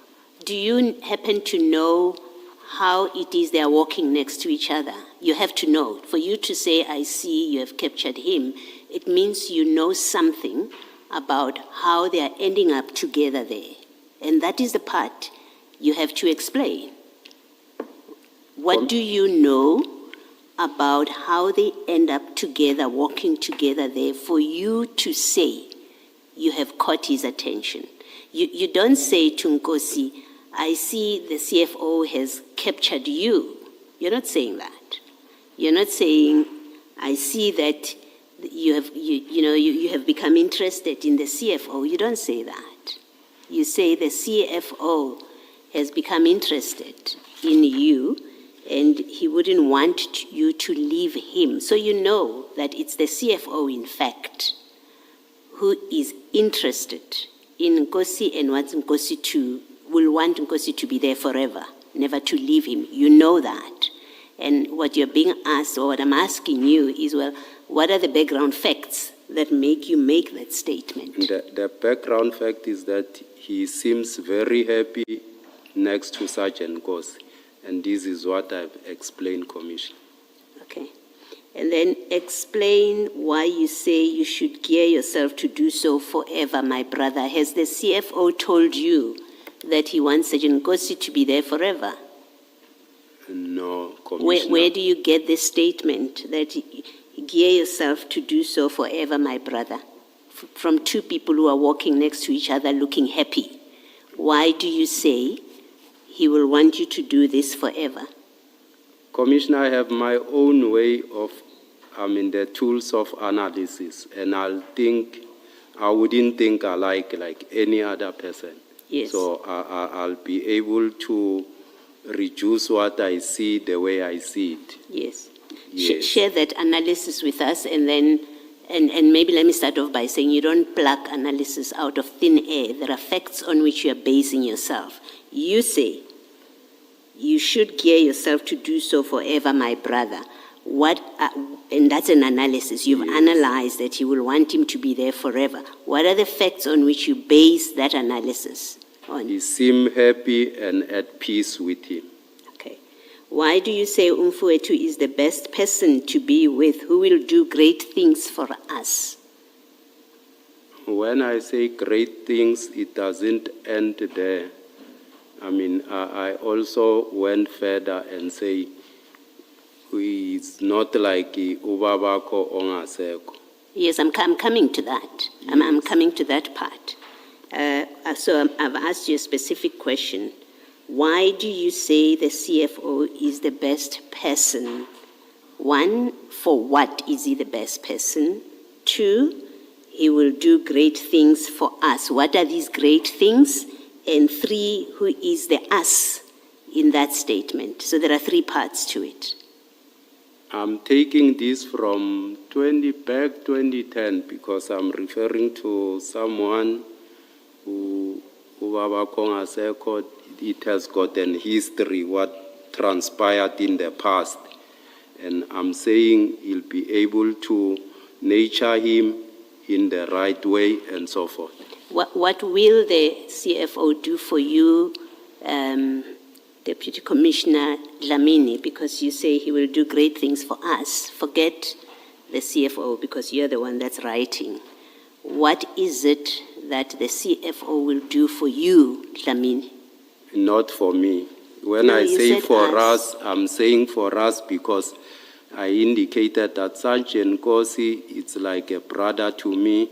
I regard him as such. So when we talk, I can't say we'll do great things for you. I'm saying I'm happy for you because there you are having a father who can look after you, nurture you in the right way. So if he does for you, it's like he's doing for me. So when you say us, you mean Sergeant Nkosi? Correct, Commissioner. Okay. What are the great things that you say he will do for Sergeant Nkosi? You must have something in mind. It's not just words.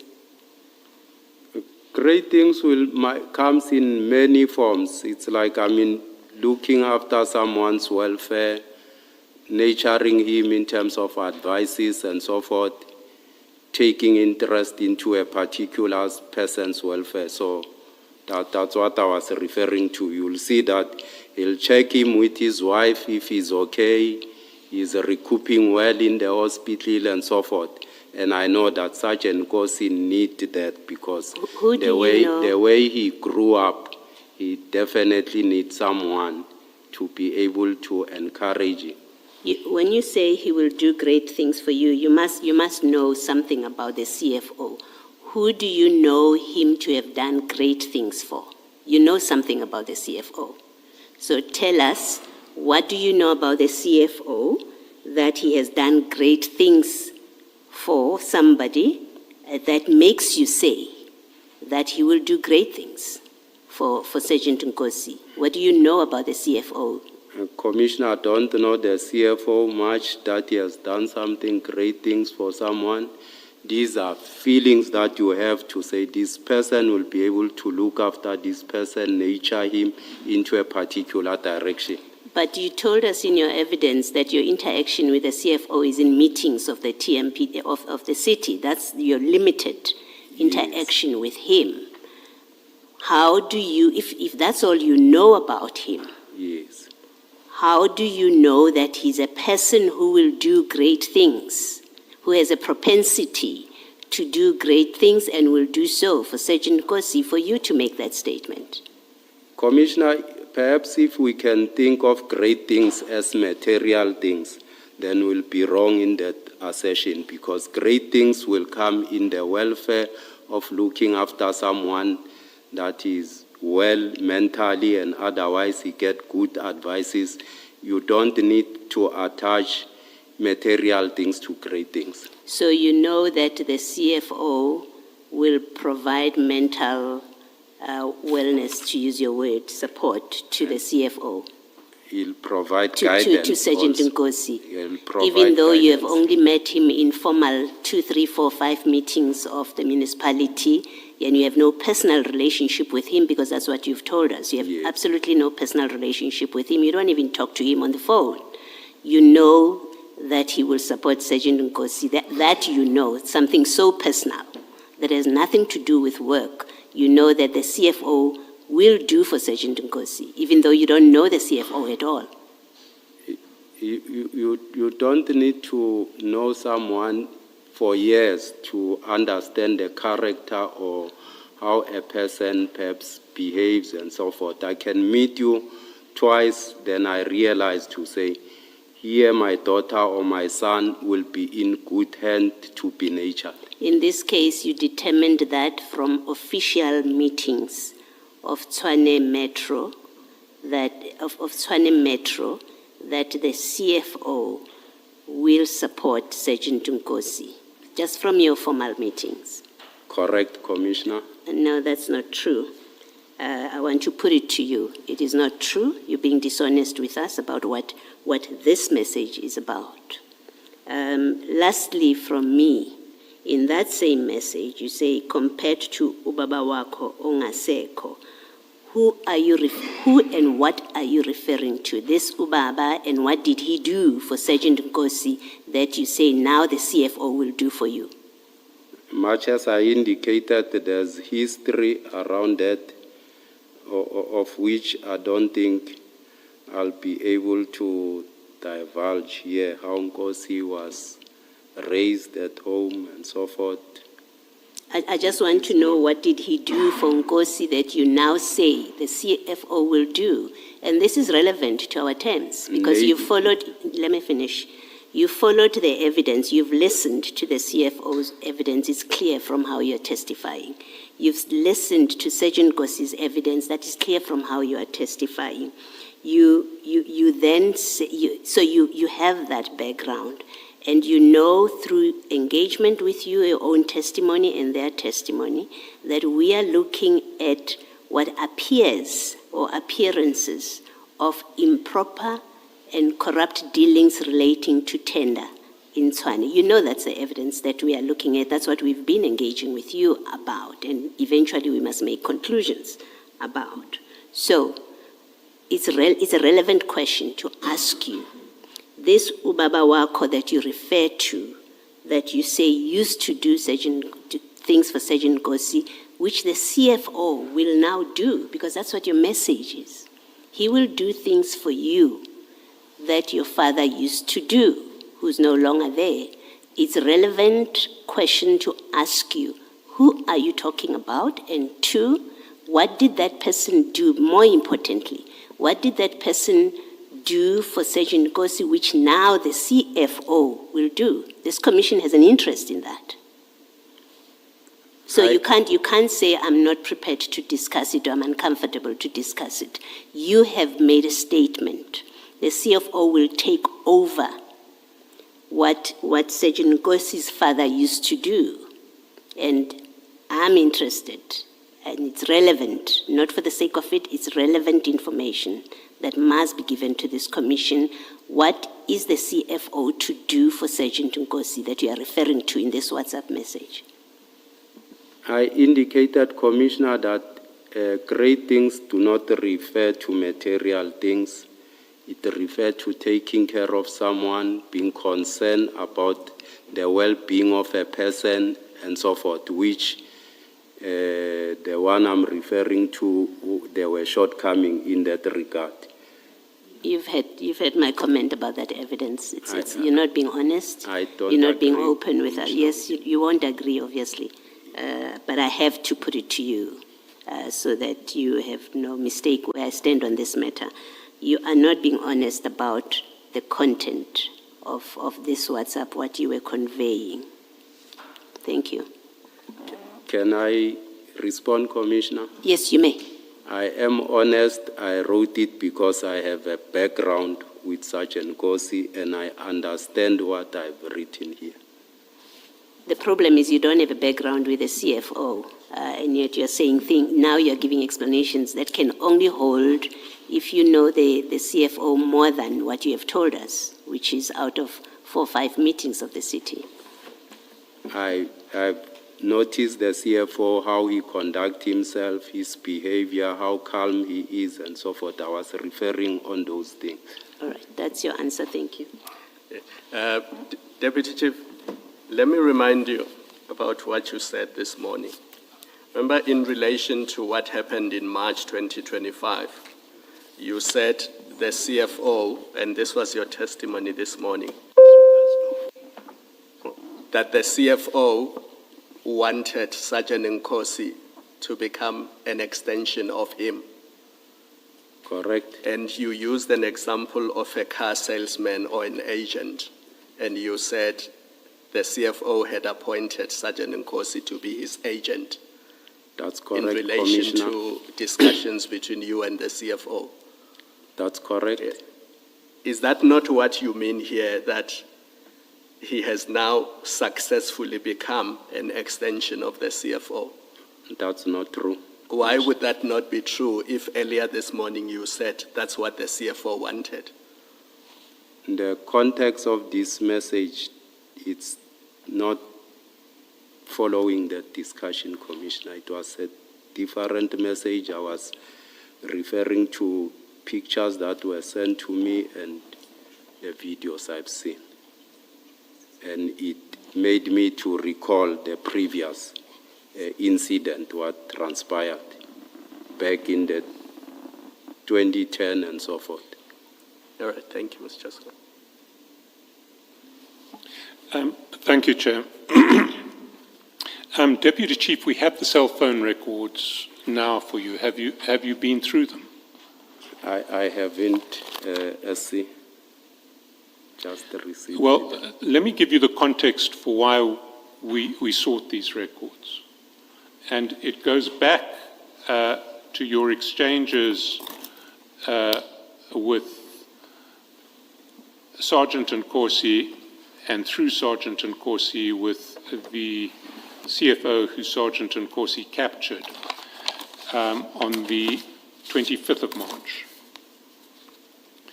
And the critical period in this regard is the period between the two messages that you Please send. take us to the page again, Mr. Chairman. Sorry, sorry, Chair. That would be helpful. It is page 440.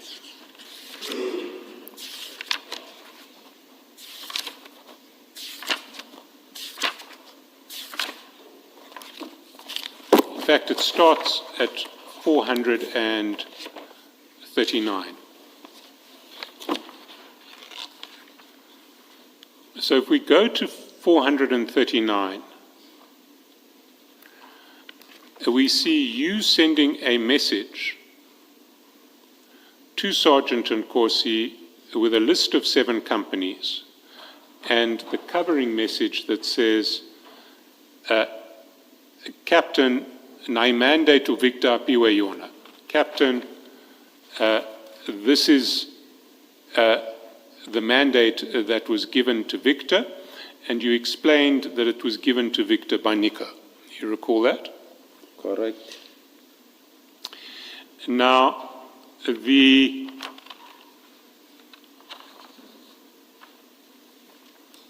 the time, you then explained the next message, the message at 9:03, Captain, find below our vehicles for land to be given Kumpuetu in order of priority with six company names on it. You said that what had happened is that after Sergeant Nkosi got the message saying that Victor had received a mandate from Nico for 7 companies, he contacted you and said, I want you to find another 7 companies for us to check for compliance. You recall that? And that's why you sent him the list in chat number 1 at page 440. Do you recall your evidence in that regard? That's correct. Now, that evidence presupposes that Sergeant Nkosi would have contacted you at some stage between the 2 messages that you sent to him. The message that you sent to him with Victor's mandate from Nico, which was sent at 8:02 p.m., and the message that you sent to him with the new list of 6 companies at 9:03 p.m. You recall? Correct. Now, I pointed out to you that there is no WhatsApp communication between you and Sergeant Nkosi between 8:02 p.m. and 9:03 p.m. You accept that? I'll have to verify that because last time you said that these are not calls that incoming, is chat messages, and today it has changed. Some of them are calls and so forth because I saw there's an Sorry, WhatsApp. sorry, Deputy Chief. I have never suggested that there are mystery WhatsApps that are not included on this call. I've also never suggested, I've never withheld from you that the empty message, that the empty bubbles are voice calls. But one thing that has been always clear is that this is the total list of WhatsApps between Sergeant Nkosi and yourself over the period governed by this file 4. So, are you suggesting that there is a WhatsApp somewhere between 8:02 and 9:03, and that WhatsApp has mysteriously disappeared? That wasn't your evidence when we traversed this on Friday. Yes, much as I said, we might have spoken, but I can't recollect whether with a call on the 25th of March when we spoke. Remember, these things happened 2 years back. You need to recollect to say, how did you speak to him and so forth. On Friday, you were fairly clear. When I pointed out to you that there were no WhatsApp calls, then you said, oh no, it must have been a voice call. So I then said, are you saying that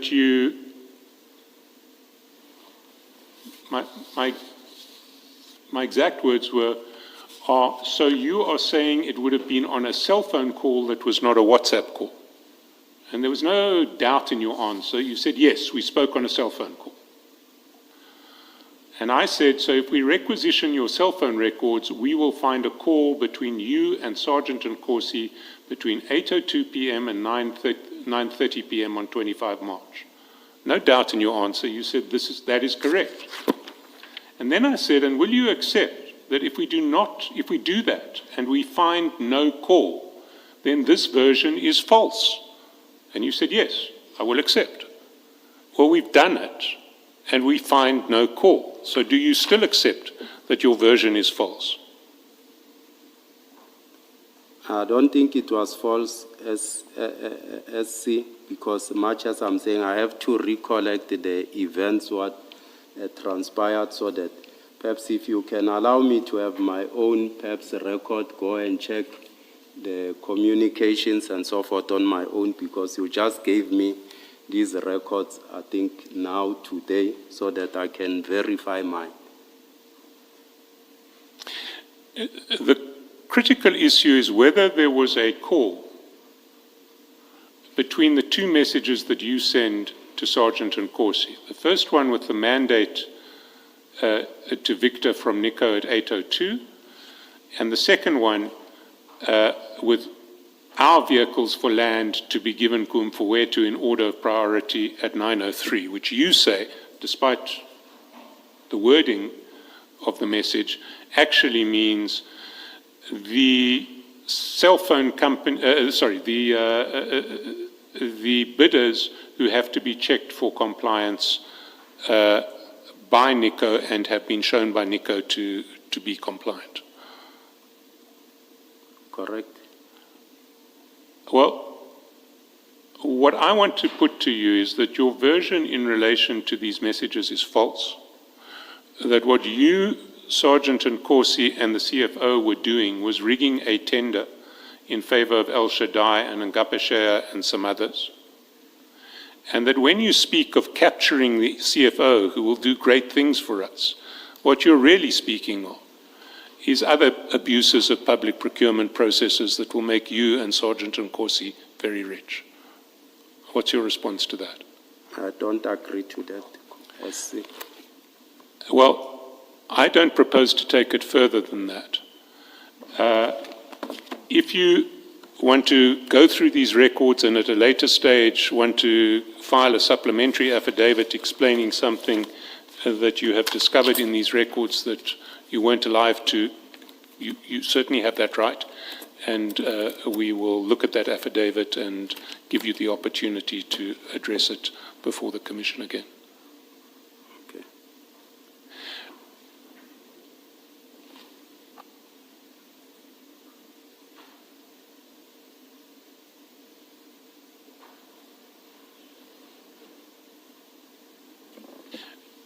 Chair, I have no further questions.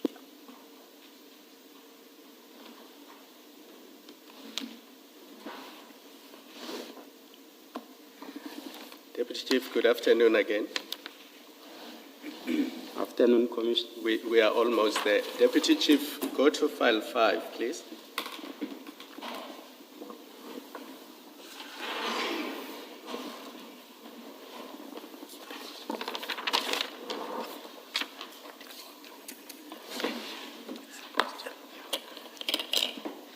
So file 5 is the additional documents that you provided to the Commission.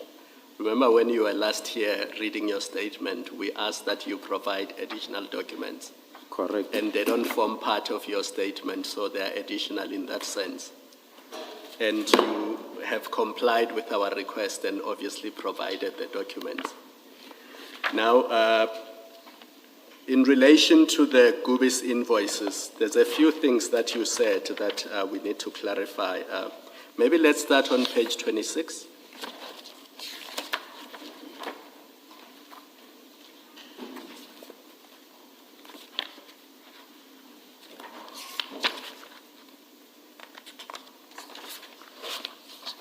Are you there? I'm there. So this is the complaint from Gubis about non-payment of invoices. Do you see the subject line of Yes, the email Commissioner. on the 29th of January 2025? And that name that I think it was Chair or Advocate Chaskalson, I can't remember, they asked for Andrew's surname. So at the bottom of that page, it's Andrew Khwadi, K-G-W-A-D-I. Do you see that? Yes. So that was the name we were looking for. And these invoices you will see from the email, they relate to the ad hoc services provided at Rooival Water Treatment Plant. Do you see that in the first line of the main email? Correct. Yes. Now, let's go to page 27 of the same bundle.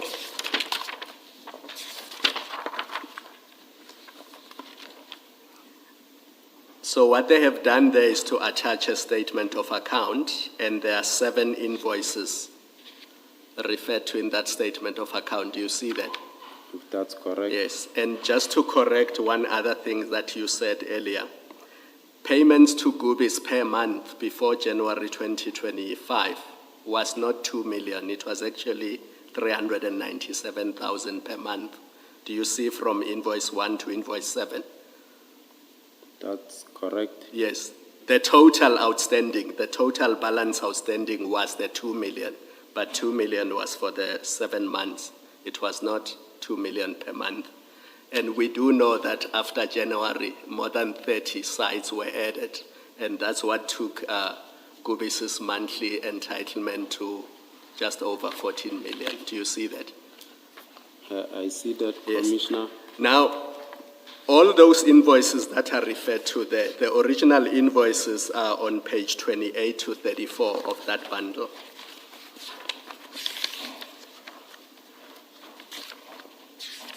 So you'll see that invoice 1 is on page 28, and the invoice number will say Rooival 001 on the top left of the invoice. And if you go to page 29, you'll see that invoice 2 is Rooival 002, and they continue all the way to invoice 7, which is on page 34.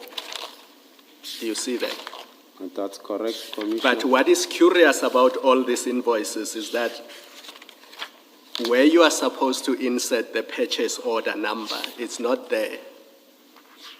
So if you go back to page 28 or any of the invoices really, on the right side of the invoice, you will see that there's the vendor number, there's the CSD number, there's the period when the services were rendered, and there's the VAT number. Just below the VAT number, there's a purchase order number missing. Do you see that? That's correct. And this is the real reason why these invoices could not be paid, correct? Correct. Because if you go to page 24 of the same bundle, you see that a purchase order number is retrospectively created. Are you on page 24? Page 24, yes.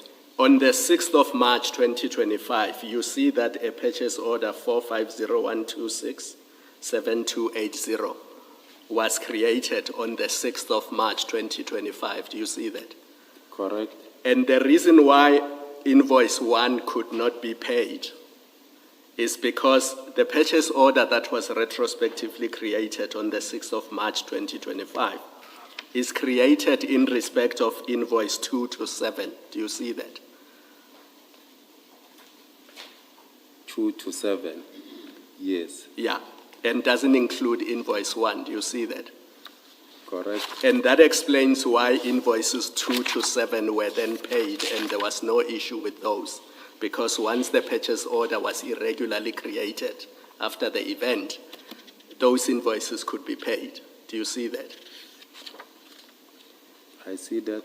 But for invoice 1, there was a problem because it was for the previous year. So if you go back to page 28,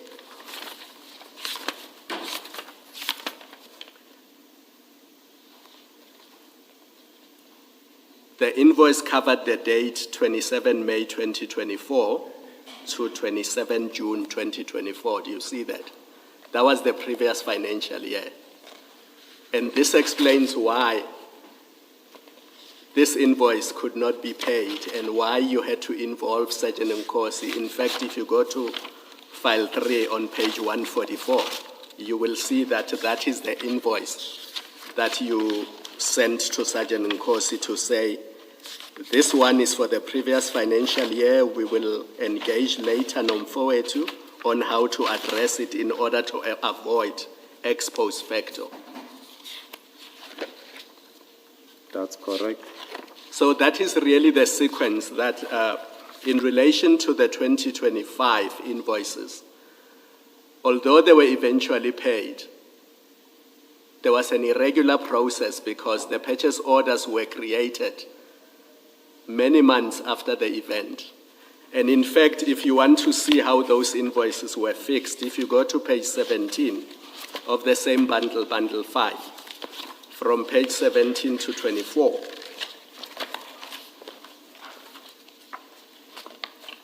you will see that after the purchase order is created,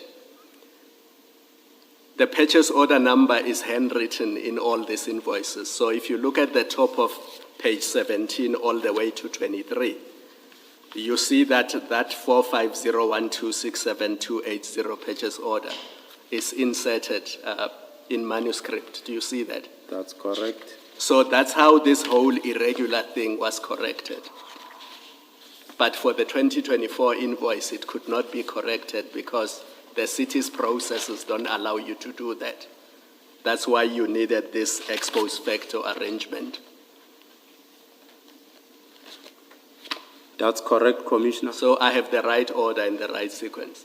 You are correct. All right, I just needed to clarify that. Thank you, Mr. Skalson. Thank you, Chair. I have no questions flowing from those questions. Do we resume at 9:30 tomorrow? Unfortunately not, Chair. Mr. Karim was due to appear tomorrow. We have received a medical certificate indicating that he's confined to bed. We were then hoping to proceed with Mr. Mokgotsi tomorrow, but he's de facto secured a postponement by applying for my recusal, so we no longer have a witness for tomorrow. So we will have to resume on Thursday.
Deputy Chief,